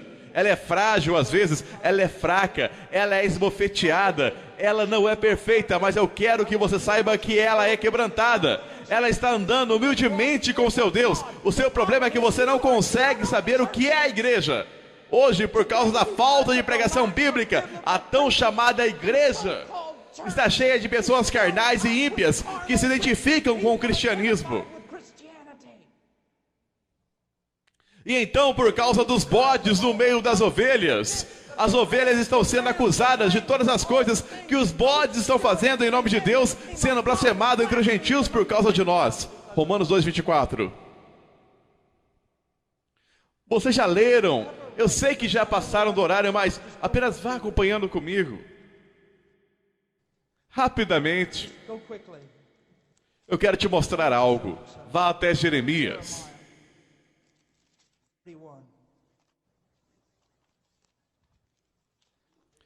Jeremias 31. 31, Jeremias. Eis que os dias vêm, diz o Senhor, em que farei uma nova aliança com a casa de Israel e com a casa de Judá. Agora eu não quero tirar nada do povo chamado Israel. Mas esse texto também é aplicado à igreja, entenda isso. Eu não quero entrar em batalhas na escatologia, mas na Bíblia, no Novo Testamento, no livro de Hebreus, é aplicado ao povo de Deus. não conforme a aliança que fiz com seus pais no dia em que os tomei pela mão para os tirar da terra do Egito. Eu ouço pregadores dizendo todo o tempo: bem, quando você olhar para trás, vê Israel, você vê um monte de ímpios e idólatras, e no meio deles havia um pequeno remanescente de verdadeiros crentes. Isso é verdade, mas não aplique isso à igreja do Novo Testamento. Porque ele diz: eu irei fazer algo diferente, não como a aliança que eu fiz com os pais deles, no dia em que eu os tirei da minha mão da terra do Egito. Minha aliança, embora eu tenha sido um marido para eles, mas esta é a aliança que farei com a casa de Israel depois desses dias, declara o Senhor. Eu colocarei a minha lei dentro deles. Ele não apenas lhe deu, se você é convertido, ele não apenas lhe deu uma lei numa tábua de pedra. Ele tem sobrenaturalmente, através da doutrina da regeneração, escrito estas leis no seu coração. É porque ele fez isso, eu serei seu Deus e eles serão meus povo. E veja o que diz: não ensinarás cada um ao seu próximo, nem cada um ao seu irmão, dizendo: conhece o Senhor, porque todos me conhecerão, desde o menor até o maior deles, diz o Senhor. Pois perdoarei as suas iniquidades e dos seus pecados jamais me lembrarei. Novamente, a doutrina da regeneração. Deus está fazendo algo novo nesses últimos 2000 anos. Nós não temos muitas igrejas na América. Temos um monte de prédios de tijolo realmente bonitos, com gramados finamente podados.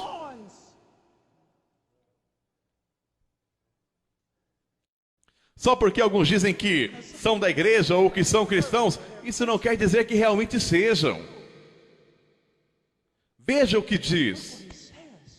Eles não terão que ensinar um ao outro. Isso não quer dizer que você não haverá pastores e mestres, mas haverá um proeminente conhecimento de Deus entre eles,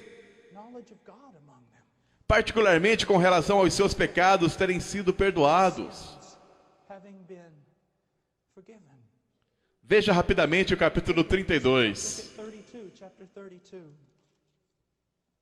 verso 38. Eles serão meu povo e eu serei seu Deus. Ele não diz: eu espero que sim, talvez, se eu der sorte, se eu conseguir evangelismo suficiente para trabalhar para mim, talvez isso dê certo. Ele diz: eu vou trazer um povo a mim, um povo pelo qual entregarei meu filho. E ele diz: eles serão meu povo e eu serei seu Deus. Veja isso: eu lhes darei um coração, um só caminho. Agora não fique bravo comigo, mais do que você já está, pelo menos. Mas me ouça. Nos anos 70 e 80, todas as marchas para Jesus, todos lamentando e chorando. A igreja está tão dividida, a igreja não é uma. Meu querido amigo, deixe-me lhe dizer isso. Se a igreja não é uma, então há uma oração que Deus, o Pai, não respondeu para seu filho. E a promessa da nova aliança falhou. Então eu quero redirecionar você um pouco. Eu quero lhe submeter que a igreja é uma. Ela sempre foi uma. Você já se sentou no avião, ou talvez encontrou alguém com quem você conhecia no supermercado, e você sendo batista ou menonita, ou qualquer coisa, mas verdadeiramente evangélico, verdadeiramente cristão, você fala com ele não mais que poucos minutos e você descobre: ele é um crente. É um que está vivo. E naquele momento você daria a sua vida por ele. Você daria a sua vida por ele. Eu me lembro uma vez, nós estávamos no departamento Amazonas, no Peru, foi no tempo do Sendero Luminoso, e estava acontecendo uma guerra civil lá. Nós viajamos 22 horas no caminhão que carregava grãos, e mais ou menos meia-noite nós tiramos a lona, e o caminhão parou e nós pulamos na selva. Nós passamos a noite bem na margem da selva e fizemos caminho para certo lugar.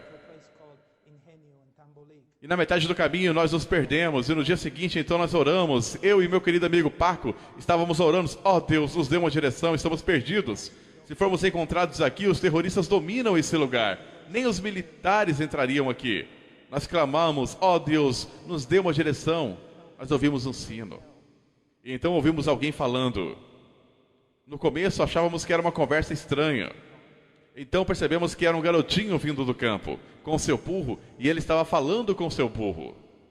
Então ficamos atrás dele e o seguimos. Então ficamos na extremidade da cidade, cabanas, casas de tijolo, e eu disse: Paco, você sabe o que os terroristas forem donos disso, nós estamos mortos. Sim, mas nós chegamos a algum lugar.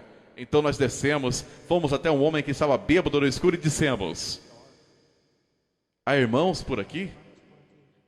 Porque todo mundo sabe o que isso significa nas montanhas. Significa um cristão verdadeiro. Então ele disse, aquela senhora bem ali. Então eu fui até lá. Era uma velha mulher nazarena. E eu bati na porta. E eu disse, sou um pastor evangélico, por favor, me ajude. Aquela senhora saiu com uma lanterna, ela me agarrou, puxou-me para dentro, ela agarrou a paca e nos levou para baixo. Sua casa ficava em um tipo de precipício no meio da lama, e nos levou para o porão onde havia alguns fenos e galinhas e outras coisas, e ela nos fez sentar lá e ela aqueceu. Então chamou um garotinho, veio, e ela disse, vai chamar os outros irmãos, e eles começaram a trazer galinhas e yuca e tudo mais, arriscando suas vidas. Por quê? Porque somos um. Pare de dizer todas essas tolices que você está dizendo, que o corpo de Cristo está dividido, e que é uma bagunça, que está cheio de pecado. Eu não falaria da noiva de Cristo dessa maneira se eu fosse você. O que você tem é um monte de bodes e joio no meio das ovelhas.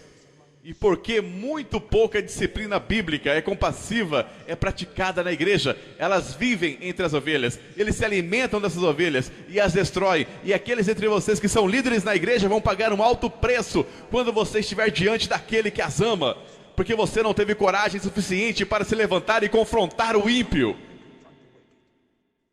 A propósito, me escute.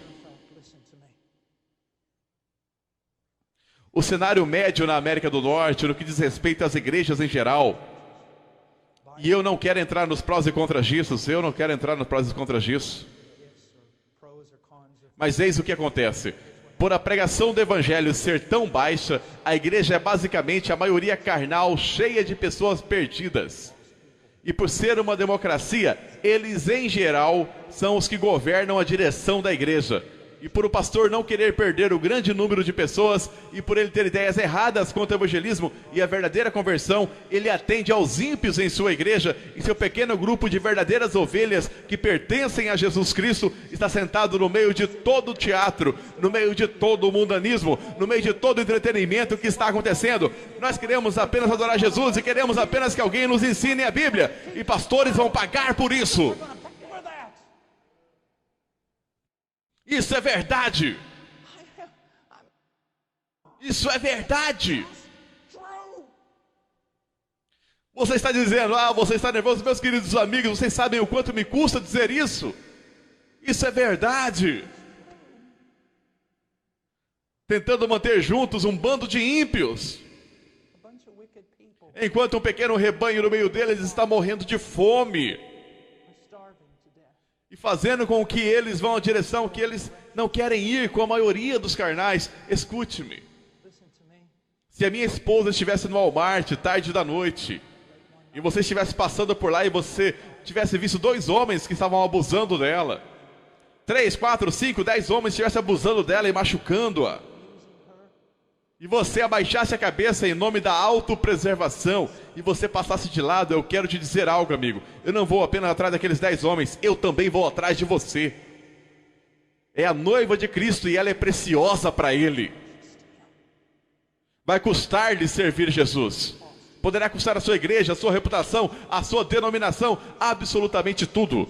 Mas a noiva de Jesus Cristo é digna.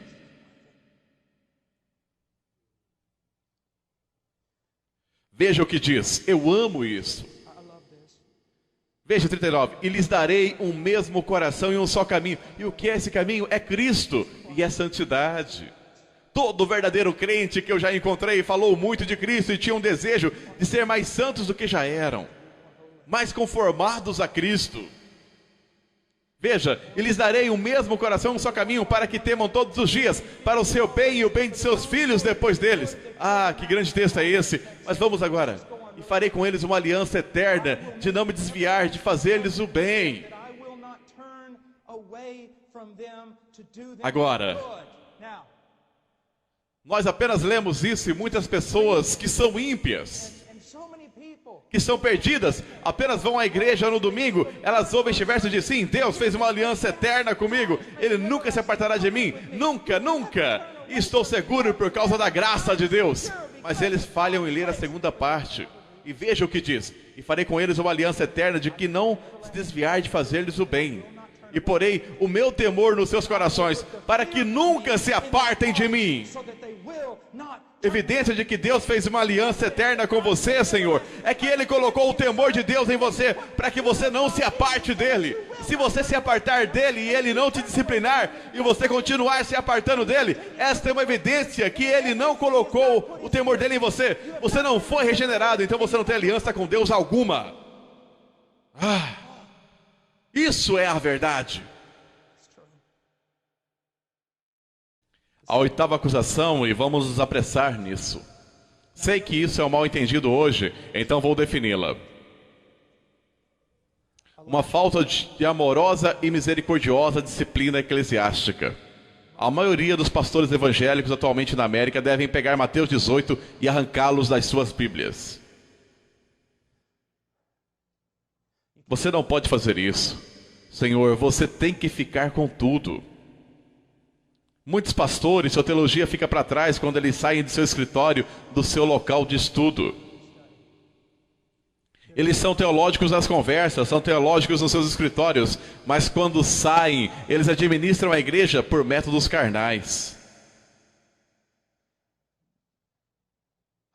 E eu não sou um ancião na minha igreja e não estou lá há muito tempo, então posso dizer isso sem me gabar. Ela pratica disciplina eclesiástica. É uma igreja bem grande, cerca de 1000 pessoas. E eles estimaram ter salvo 30 casamentos nos últimos anos. Através de amorosa e compassiva disciplina eclesiástica, que não começa com excomunhão. Começa com vós que sois espirituais. Nós dizemos, eu sou tão amoroso, nós não podemos praticar disciplina, somos amorosos. Você é mais amoroso do que Jesus? Ele é quem ordenou isso. Sim, mas vai causar tantos problemas? Sim, vai. Talvez seja por isso que há muitos problemas entre a igreja e a cultura hoje. Porque não estamos confrontando a cultura. E não confrontamos a cultura simplesmente saindo e fazendo protesto para Hollywood. Nós confrontamos a cultura obedecendo a Deus. Noé construiu a arca e condenou o mundo. Você não precisa ter a faixa de protesto, só ande em obediência e o mundo irá te odiar. Meu querido amigo, ora, se teu irmão pecar contra ti, vai e repreende-o. Entre ti e ele, se te ouvirtes, ganhaste a teu irmão. Que coisa maravilhosa. Mas se não te ouvir, leva ainda consigo 1 ou 2, para que pela boca de 2 ou 3 testemunhas, toda palavra seja confirmada. Não que esses caras estejam do seu lado, eles não vão ouvir e julgar. Talvez teu irmão não esteja em pecado, talvez você seja crítico demais e legalista. Ouça, e se não os escutar, diz eu à igreja, e se também não escutar a igreja, considera-o como um gentil e publicano. Meu querido amigo, eu creio que precisamos ouvir isso. Podemos começar obedecendo a Deus e nos disciplinando. Ou podemos deixar que Deus o faça por nós. E talvez a hora venha e é chegada em que isso vai acontecer.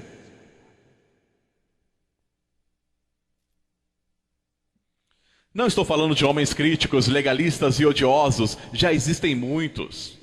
Eu estou falando de um homem, de um grupo de anciãos, líderes, que amam o bastante para arriscarem suas vidas. Porque sabem que isso não é um jogo, isso não é algo que fazemos apenas para esta vida. A eternidade está em jogo, a salvação de almas. Olhe para todas essas livrarias cristãs. Olha para os livros antigos, dos dias antigos de Wesley e Whitefield, e repetidamente dos puritanos reformados. A maioria desses livros lidou com o que é o Evangelho, como você o prega, como você leva alguém a Cristo, como você discerne uma verdadeira conversão, como você se torna um doutor de almas. Nós nos unimos em Roma nessa questão. Roma, bebê é batizado, o bebê é cristão, o bebê é de Roma. Nunca mais lide com a conversão, apenas crie todo tipo de métodos mundanos para mantê-los na igreja. Evangélicos têm feito o mesmo. Ore uma pequena oração com eles depois de 2 ou 3 minutos, depois de meia hora de pregação, sendo que 25 minutos foram de histórias bem divertidas. E então lance a rede depois de 5 minutos. Aconselhe-os um pouco e então os declare salvos e passe o resto dos dias discipulando-os e imaginando por que eles não crescem. Quero lhe dizer, eu creio em um discipulado pessoal 1 a 1. Mas, meu querido amigo, a igreja se deu bem por 1000 anos ou mais sem ele. Sem aquilo que conhecemos como discipulado pessoal, com todos os livros e coisas diferentes. Quero que você pense nisso. O discipulado pessoal de 1 a 1 se tornou gigante no final dos anos 70 e até hoje. Qual era o clamor? Estão saindo tantas pessoas pela porta dos fundos quando estão entrando da frente. E a razão disso é que não estamos discipulando as pessoas. Não, isso está acontecendo porque as pessoas não estão sendo convertidas. Porque suas ovelhas, elas ouvem a sua voz e o seguem. Agora nós devemos discipulá-los, mas não é por isso. Saíram de nós, mas não eram de nós. E eles tiveram pouca chance de ser como nós. E ninguém jamais lidou com suas almas. Então nós gastamos uma fortuna discipulando cabras, esperando que se tornem ovelhas. Você não pode ensinar uma cabra a ser ovelha. Uma cabra se torna uma ovelha pela obra sobrenatural do Espírito de Deus Todo-Poderoso. Agora, disciplina eclesiástica. Eu mudei minha família para esta igreja porque ela pratica disciplina eclesiástica. Porque eu preciso estar debaixo de disciplina eclesiástica. O cuidado observador de anciãos e outros membros me levam isso a sério. Eu quero que as minhas crianças, elas são bem pequenas agora, mas se forem convertidas, ou fizerem uma profissão de fé e depois se desviarem, vou querer saber que as minhas crianças serão batizadas, trazidas diante da igreja, se necessário, para a salvação de suas almas. Alguns de vocês ficariam tão indignados se um pastor lhe dissesse: honestamente, tenho estado orando pelas suas crianças e temo que não são convertidas. Você ficaria indignado que reuniria um grupo para expulsar aquele pastor, em vez de perceber: oh, louvado seja Deus, temos um homem de Deus aqui. Nona acusação: um silêncio acerca da santificação. A falta de ensino sério sobre santidade. Meu caro amigo, com o ensino genérico sobre santidade, todo mundo concorda. Vamos ser santos, nós precisamos ser mais santos. Vamos ter uma conferência sobre santidade, mas quando você é específico sobre o que isso significa, é aí que tudo fica tumultuado. Busque paz com todos os homens, o escritor de Hebreus nos diz, e santificação sem a qual ninguém verá o Senhor. Alguém acredita nisso? Você diz: irmão Paul, eu tenho sido culpado tão frequentemente por ensinar a salvação. Escute-me novamente. Isso remete à regeneração e à providência de Deus. Se Deus verdadeiramente converte um homem, Ele vai continuar trabalhando nesse homem, através do ensino, bênção, advertência e disciplina. Ele vai certificar-se de que o trabalho que Ele começou será completo. E é por isso que o escritor diz: sem santificação, sem santidade, ninguém verá o Senhor. Por quê? Porque não existe crescimento em santidade. Deus não está trabalhando em sua vida. Se Ele não está trabalhando em sua vida, é porque você não é um filho. Veja as diferenças entre Jacó e Esaú. Amei Jacó, odiei Esaú. Porém Deus cumpriu suas promessas em ambos. Jacó foi abençoado, Esaú foi abençoado.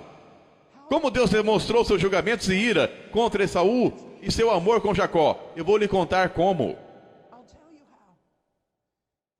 Ele deixou Esaú à vontade, sem exercer disciplina, sem piedade, nada. Mas ele espancava Jacó até a morte, quase todos os dias de sua vida. A disciplina amorosa, a correção de Deus para nos trazer a santidade. Agora, há tanto ensino sobre isso, mas deixe-me dizer isso. Rogo-vos, pois, irmãos, pela compaixão de Deus, que apresentei os vossos corpos em sacrifício vivo, santo. Romanos 12:1 continua no segundo. Seus corpos, por que ele diz corpo? Eu acredito que para evitar toda essa super espiritualidade. Bem, eu dei a Jesus o meu coração e você não pode julgar um livro pela sua capa. Bem, a verdade é que você pode julgar um livro pela capa. Jesus nunca disse que você não poderia julgar um livro pela capa. Ele disse que você não poderia conhecer a árvore pelos seus frutos. E se você pensa que deu-lhe seu coração, então ele vai ter seu corpo. E vou lhe contar o motivo. O coração, meu amigo, não é um músculo de bombeamento de sangue. É o fruto da imaginação de um poeta. Ele refere-se à sua verdadeira essência, ou centro do seu ser. Não me diga que Jesus tem a sua real essência e o centro do seu ser, e isso não afeta o seu corpo. Isso não vai acontecer. E então o que nós fazemos? Nós vamos às Escrituras, o quê? Legalisticamente não, extraindo inferências não, apenas baseando-se nos mandamentos das Escrituras, sobre o quê? Eu não concordo com tudo que os puritanos disseram, mas eu amo os puritanos, e uma das razões por que os amo é que acredito que eles honestamente tentaram colocar tudo nas suas vidas abaixo do senhorio de Jesus Cristo. Suas mentes. Porque eles terem escrito 800 páginas de livros sobre o que eu devo pensar de acordo com as Escrituras.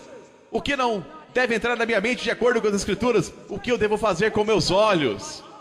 O que deve entrar por esses ouvidos. O que não deve entrar nesses ouvidos. Como a língua deve ser dirigida. Qual deve ser a direção da minha vida. Sim, eu vou te assustar até a morte. Como eu devo me vestir? Agora eu tenho que ser cuidadoso aqui.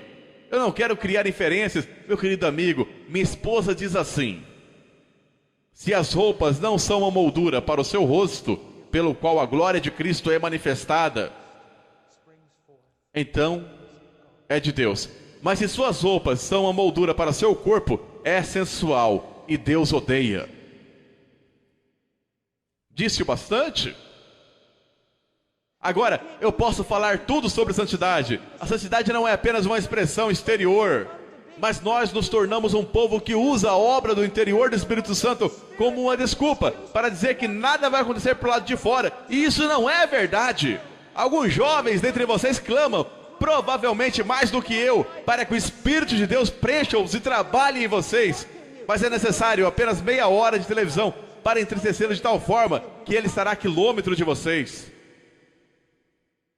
99% pura, 1% esgoto, eu não bebo. Uma vez eu estava tendo lutas e Leonard Ravenhill estava conversando com um querido amigo meu que estava dizendo: irmão Leonard, um rapaz, o irmão Paul, ele está realmente tendo lutas.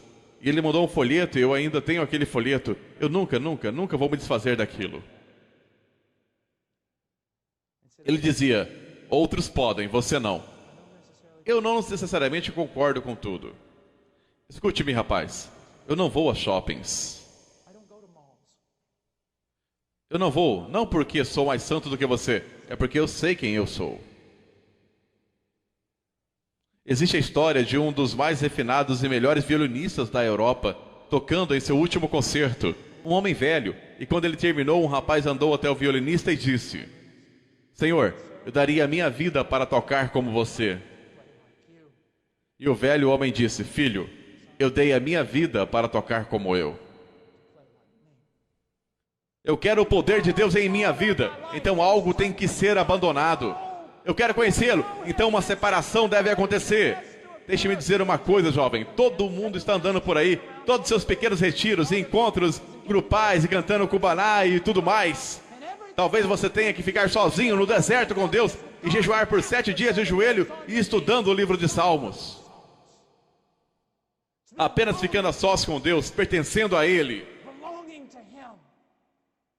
Para ser um homem de Deus, deve existir um senso onde algumas vezes até sua esposa, que é sua própria carne, uma com ela, ela olha em seus olhos e sabe que não pode ir aonde você está indo. Existe silêncio acerca da santificação. Eu penso, não se una a descrentes, porque qual parceria há entre retidão e iniquidade? Nenhuma. Ou qual companheirismo tem a luz com as trevas? Nenhum. Trevas é o oposto da revelação de Deus. Ou que harmonia Cristo tem com Belial? Nenhuma. Ou que tem o crente com o descrente? Nada. Ele diz, saia do meio deles. Saia do meio do quê? Saia do meio da iniquidade, trevas, tramas satânicas e da vida e mundanismo do descrente. Saia disso.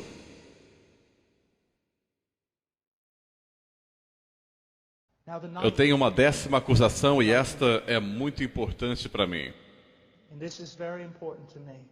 Sendo um homem mais velho, com uma família jovem, eu não havia me casado até os 30 anos de idade. Minha esposa teve algo como um pequeno tumor cerebral nos primeiros anos e não podíamos ter filhos. E então, louvado seja Deus, uma criança nasceu. e depois outra, e depois outra, e depois, quem sabe, risos. A psicologia e a sociologia têm substituído as escrituras no que diz respeito à família. Meus queridos amigos, pastores e líderes, pensem nisto. Nossas igrejas, ou nossos cultos dominicais, melhor dito, são tão cosméticos.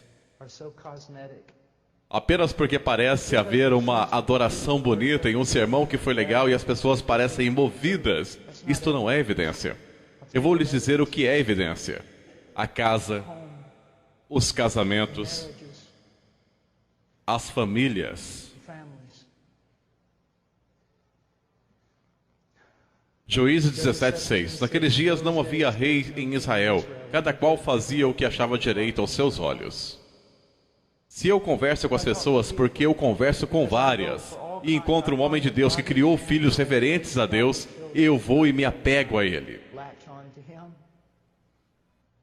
Mas na maioria dos casos, sabe o que eu descubro? As pessoas com quem eu converso na igreja são todos ligados a fábulas profanas de sociologia, isso e aquilo e qualquer outra coisa. Cada qual o que acha mais reto e não conseguem se dar conta disso. Mas sempre que tem a oportunidade de encontrar um homem e uma mulher que adequaram a si mesmo e a sua família de acordo com as escrituras, a diferença é esmagadora.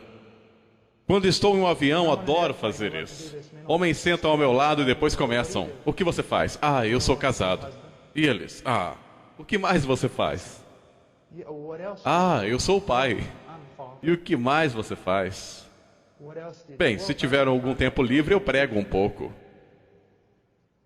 O que importa se um homem ganhar o mundo inteiro e perder a sua família? Deixe-me colocar dessa forma. Baseado no que você cria seus filhos e ama sua esposa? Baseado em quê? Se você não consegue ir às escrituras agora mesmo, pegar os versículos e me mostrar como a sua família está fundamentada nela, posso lhe assegurar que você é cativo da psicologia e da sociologia, dos caprichos e das mentiras deste século. Veja bem, você não tem o direito de fazer isso, você não tem autoridade, Senhor, separado da palavra de Deus.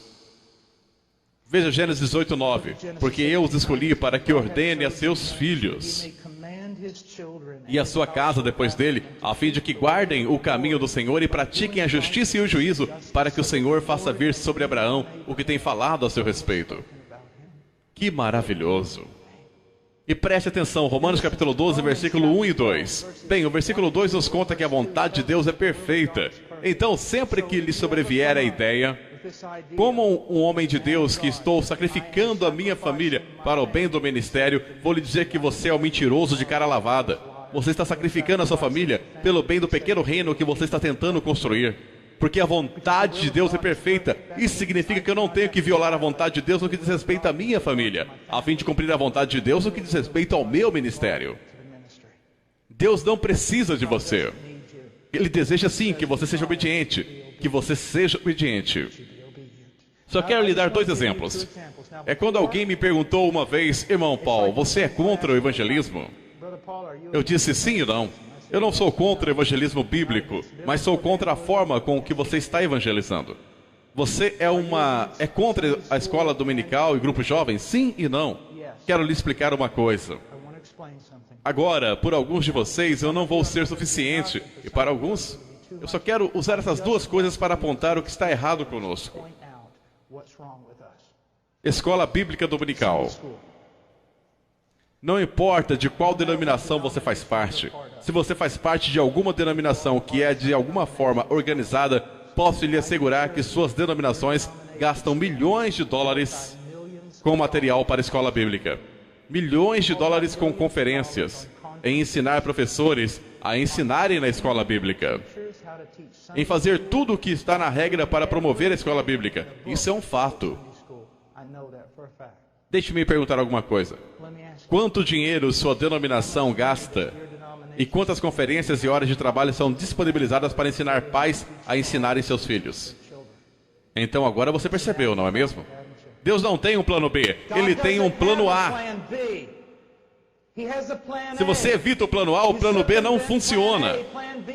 Não estou dizendo que as crianças não podem se unir em grupos, serem catequizadas ou ensinadas ou qualquer coisa, mas se isso começar a sugerir a substituição do ministério do pai no lar, exploda em pedaços.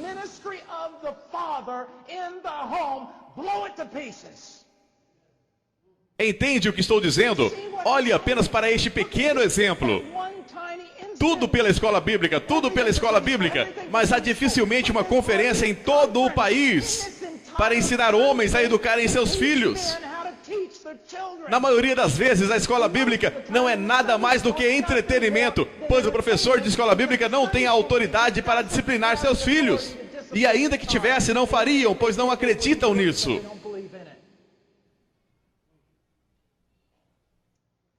Esse é apenas um pequeno exemplo. Vamos olhar para os grupos jovens. Bem, a juventude precisa estar junta, você sabe. Eles precisam estar juntos. Tudo bem, vamos ver Provérbios 13 e 20. Quem anda com sábio será sábio, mas o companheiro dos insensatos sofrerá aflição. Quem lhes disse que a juventude deve estar junta? Quem lhes disse isso? Eu vou lhe dizer quem disse isso. Psicólogos da década de 60. Separação entre as gerações. A juventude deve permanecer com os adultos para que parem de agir como tolos ingênuos. E unam-se à maturidade, deixando de lado a tolice, a qual leva à destruição. Não digo que vocês não podem reunir a juventude, mas caso façam, sugiro que tenham os pais junto a eles. E você diz, bem, e quanto à juventude perdida que chega à nossa igreja? Bem, o que eles estão vendo agora? A juventude perdida chega à sua juventude cristã na igreja e vê quase o mesmo que vê em sua própria casa. Sem pais, crianças ensinando crianças, ou um cara um pouco mais velho com gel no cabelo ensinando seus filhos.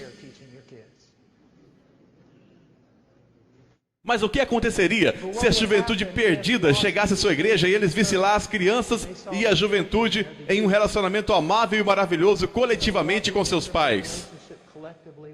Então eles diriam, nossa, nunca vi nada como isso antes. Olha só o pai dele, ele ama. Quero dizer, ele ama o pai dele. Quero dizer, olha só. Então isso é o cristianismo.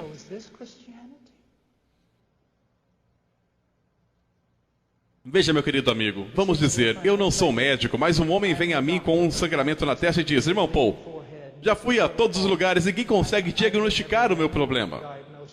Eu digo, bem, eu não sou médico, mas vou segui-lo por 24 horas. E eu noto que sempre que o relógio soa, soando 1 hora, ele bate em sua própria cabeça com um tijolo uma vez. Soando 2 horas, ele bate com o tijolo em sua própria cabeça 2 vezes. Soando 12 horas, ele bate 12 vezes em sua própria cabeça com o tijolo. Após observá-lo cautelosa e cuidadosamente, fazendo anotações por 24 horas, eu vou até ele e digo, sabe, acho que descobri qual é o seu problema. Não sou médico, mas acho que descobri qual é o seu problema. É patético dessa forma entre nós, igreja. Por que nossos filhos fazem o que fazem? Porque tudo é como um velho, querido santo. Alguém o questionou uma vez por que seu filho adolescente sair de uma moça jovem para um lugar reservado. E disseram, você não confia em seu filho? Ele disse, não, eu confio em meu filho. O que fez pensar isso? Eu não confio em seu pai. Eu não deixaria o pai dele sozinho com uma mulher que não fosse sua esposa. E tenho muito mais a perder que o menino. Tenho muito mais controle sobre minha própria vontade do que um adolescente com hormônios raivosos. O que o fez pensar que eu o deixaria?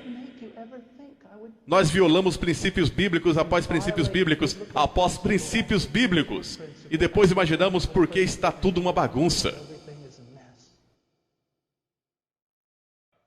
Apenas uma passada bem rápida comigo. Vocês sabem que quando eu digo bem rápido, estou falando em alegoria ou algo assim. Ai, ai. Vá até 1 Timóteo.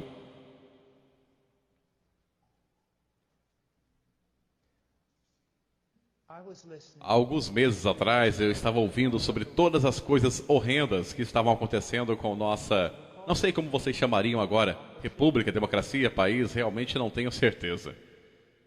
Estado socialista? E eu estava tão sobrecarregado que sentei lá ouvindo e Deus, o que eu posso fazer? Agora mesmo, Senhor, honestamente, com tudo que há em mim, eu pularia no meio do fogo. Eu vou, se houver um rinoceronte atacando, eu pularei na frente dele. Apenas me diga o que fazer. Tu queres que eu vá para Washington e apenas fique em pé diante da Casa Branca e pregue até que me atirem na cadeia? Estou cansado de pregar apenas para cristãos em igrejas e tudo mais. Deus, apenas... O país está indo para o inferno, apenas me atire. O que queres que eu faça? Apenas me atire a eles. Versículo 1 do capítulo 4. Ora, o Espírito afirma expressamente que nos últimos tempos alguns apostatarão da fé. 1 Timóteo 4:1. Dando ouvidos a espíritos enganadores e à doutrina de demônios. Agora ele segue basicamente contando ao jovem Timóteo que todo o inferno irá se manifestar na cultura. Tudo será simplesmente enlouquecedor. Homens como feras. Eu estive com Conrad Mabille há alguns meses atrás e o ouvi pregar. Chamam-no de Spurgeon da África, e muito justamente. Se você tivesse a chance de ouvi-lo, ouça. Ele é um dos meus pregadores favoritos no mundo. Ele disse isso. Na África não temos mais medo das feras. Nós não corremos das feras. Nós tememos o homem. Corremos de homens. Ele estava falando, é claro, da depravação. Mas ele disse ainda que o mundo irá perder o controle, Timóteo. Agora, o que ele diz que seja feito? Versículo 6. Exponda estas coisas aos irmãos. Serás um ministro de Cristo Jesus, alimentando com as palavras da fé. E bem aqui, neste texto, começou a se desatar para mim. Paul, o mundo perdeu a cabeça. Tudo vai acontecer e está sob minha providência, mas ouça-me. Esta deveria ser sua reação em meio à manifestação de todo o inferno, em meio à apostasia, em meio à perseguição. Eis o que você precisa fazer: ser constantemente alimentado com as palavras da fé. Nós sempre queremos correr lá fora e fazer alguma coisa, queremos consertar alguma coisa. Deus está em busca de homens de caráter, espadas polidas. Em primeiro lugar, filho, seja constantemente alimentado com as palavras da fé e da boa doutrina que tem seguido. Este que tem seguido é muito importante. Penso que está nos indicando que um simples estudo intelectual da Escritura não irá alcançar o objetivo que Deus tem para seus homens. Eles devem obedecê-la, devem começar a segui-la. Você não pode aprender bem a doutrina até que siga a doutrina que aprende. E então ele diz isso: mas rejeita as fábulas profanas e de velhas caducas. Meu querido amigo, deixe-me contar uma coisa. Toda essa coisa de igreja emergente, muito desse negócio de crescimento de igrejas, toda a sensibilidade cultural jogando pela janela a sensibilidade à Bíblia, é apenas um punhado de menininhos querendo brincar de igreja sem o poder de Deus em suas vidas. E eu vou manter essa opinião.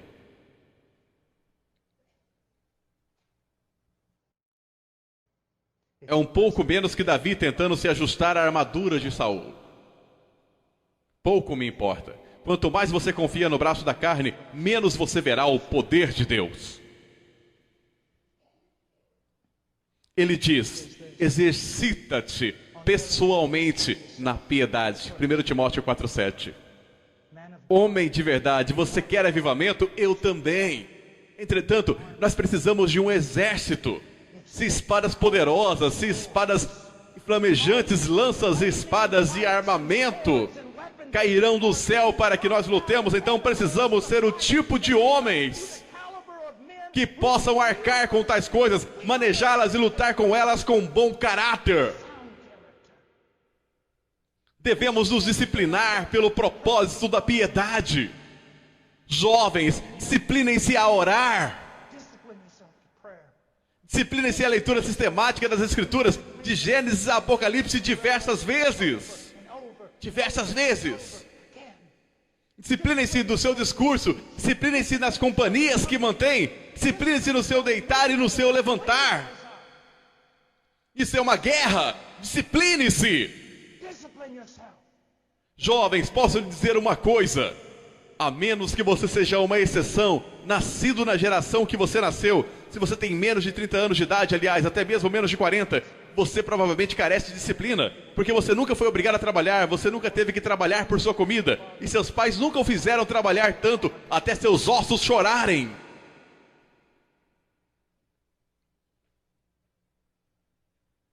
Os homens que mais têm realizado e sido usados por Deus têm sido homens de trabalho no ministério.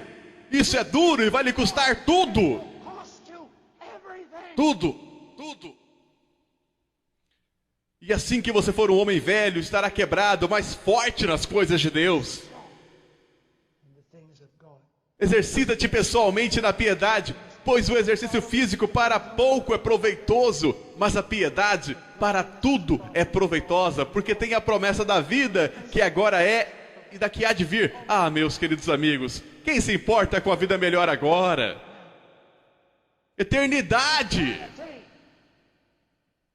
O dia em que você se põe de pé naquele salão de granito diante do Senhor da glória, e reis e os maiores homens da terra são divididos, partidos e selecionados, alguns lançados no inferno eterno e alguns convidados à glória eterna. Viva para a eternidade! Esses atletas olímpicos, quão majestosos são, mas somente por um momento. Eles começam a treinar quando têm 4 ou 5 anos, mas eles trazem nada se não treinar até que tenham 22 anos. Correm por uma corrida de 9 segundos, por uma medalha que eles penduram, e é isso. Você não pode dar o mesmo pelas coisas eternas.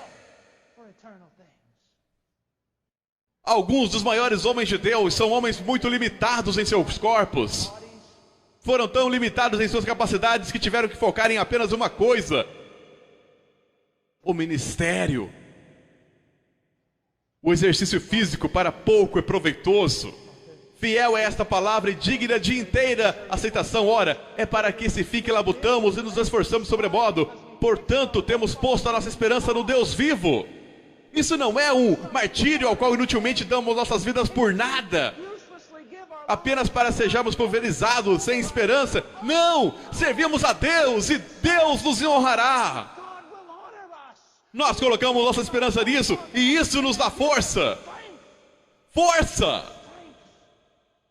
Ah, essa vida é um vapor, eu tenho 47 anos, mas ontem eu tinha 21. Para onde foi tudo isso? É um vapor, e enquanto você tem força, pregue. Eu louvo a Deus, pois por sua providência, enquanto eu era jovem, passei a minha vida nas montanhas dos Andes e nas selvas do Peru, fazendo o que eu tenho mais força para fazer. Enquanto você é um jovem, enquanto há força em você, trabalhe com toda a sua energia. Pegue aqueles estúpidos jogos de videogame que você tem e esmague-os com seus pés. Jogue a TV pela janela. Você foi feito para coisas maiores do que essas. Se você é um filho do rei, nada nessa terra pode satisfazê-lo. Nada. Ordena e ensina estas coisas. Agora há muito aqui, mas olhe no versículo 15. Medita essas coisas, ocupa-te delas, para que o teu aproveitamento seja manifesto a todos. 1 Timóteo 4,15. Vamos dizer que uma mesa de madeira, meu filho derrama um copo da água. E pela lógica da natureza, as leis que Deus colocou nela, a água acumula um pouco na mesa, o suficiente para que você possa ver uma poça. Você passa por ali e diz: a água derramada na mesa é evidente para todos. Mas então passa por ali, pega uma toalha, passa sobre a poça de água derramada e a suspendo. E você diz: não vejo mais água nenhuma. Onde está? Foi absolvida pela toalha.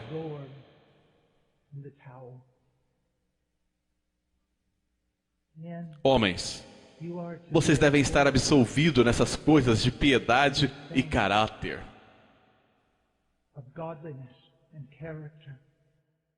Homens, eu rogo a vocês, escutem-me, isso é muito importante.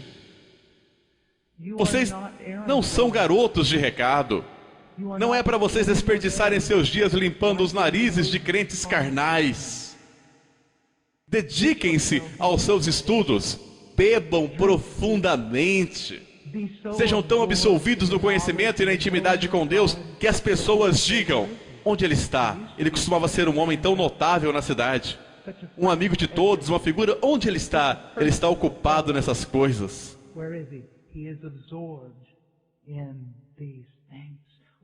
Nós somos homens de Deus, somos ministros do Altíssimo.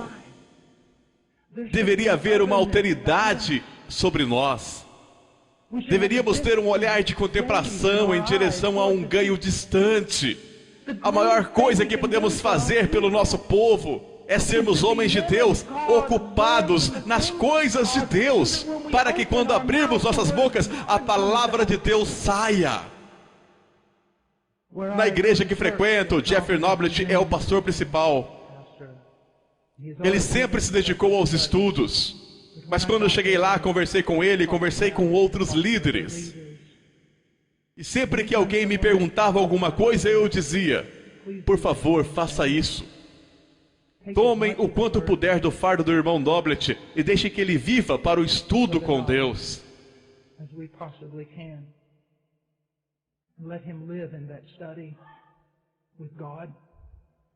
Pois eu tenho um filho aqui.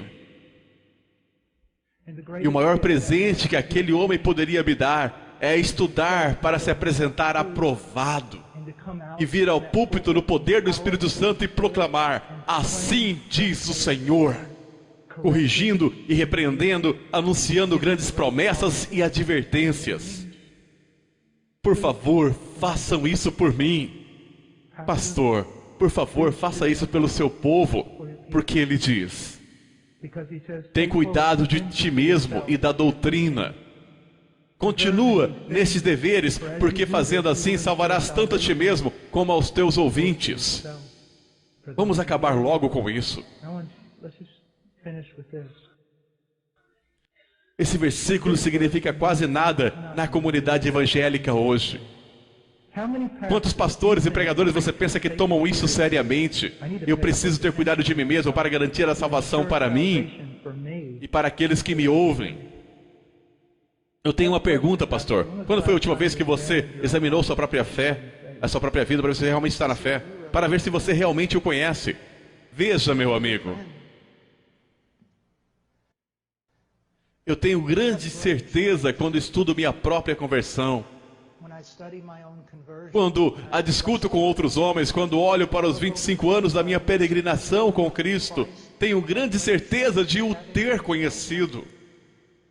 Mas mesmo agora, se eu me desviasse da fé e fosse embora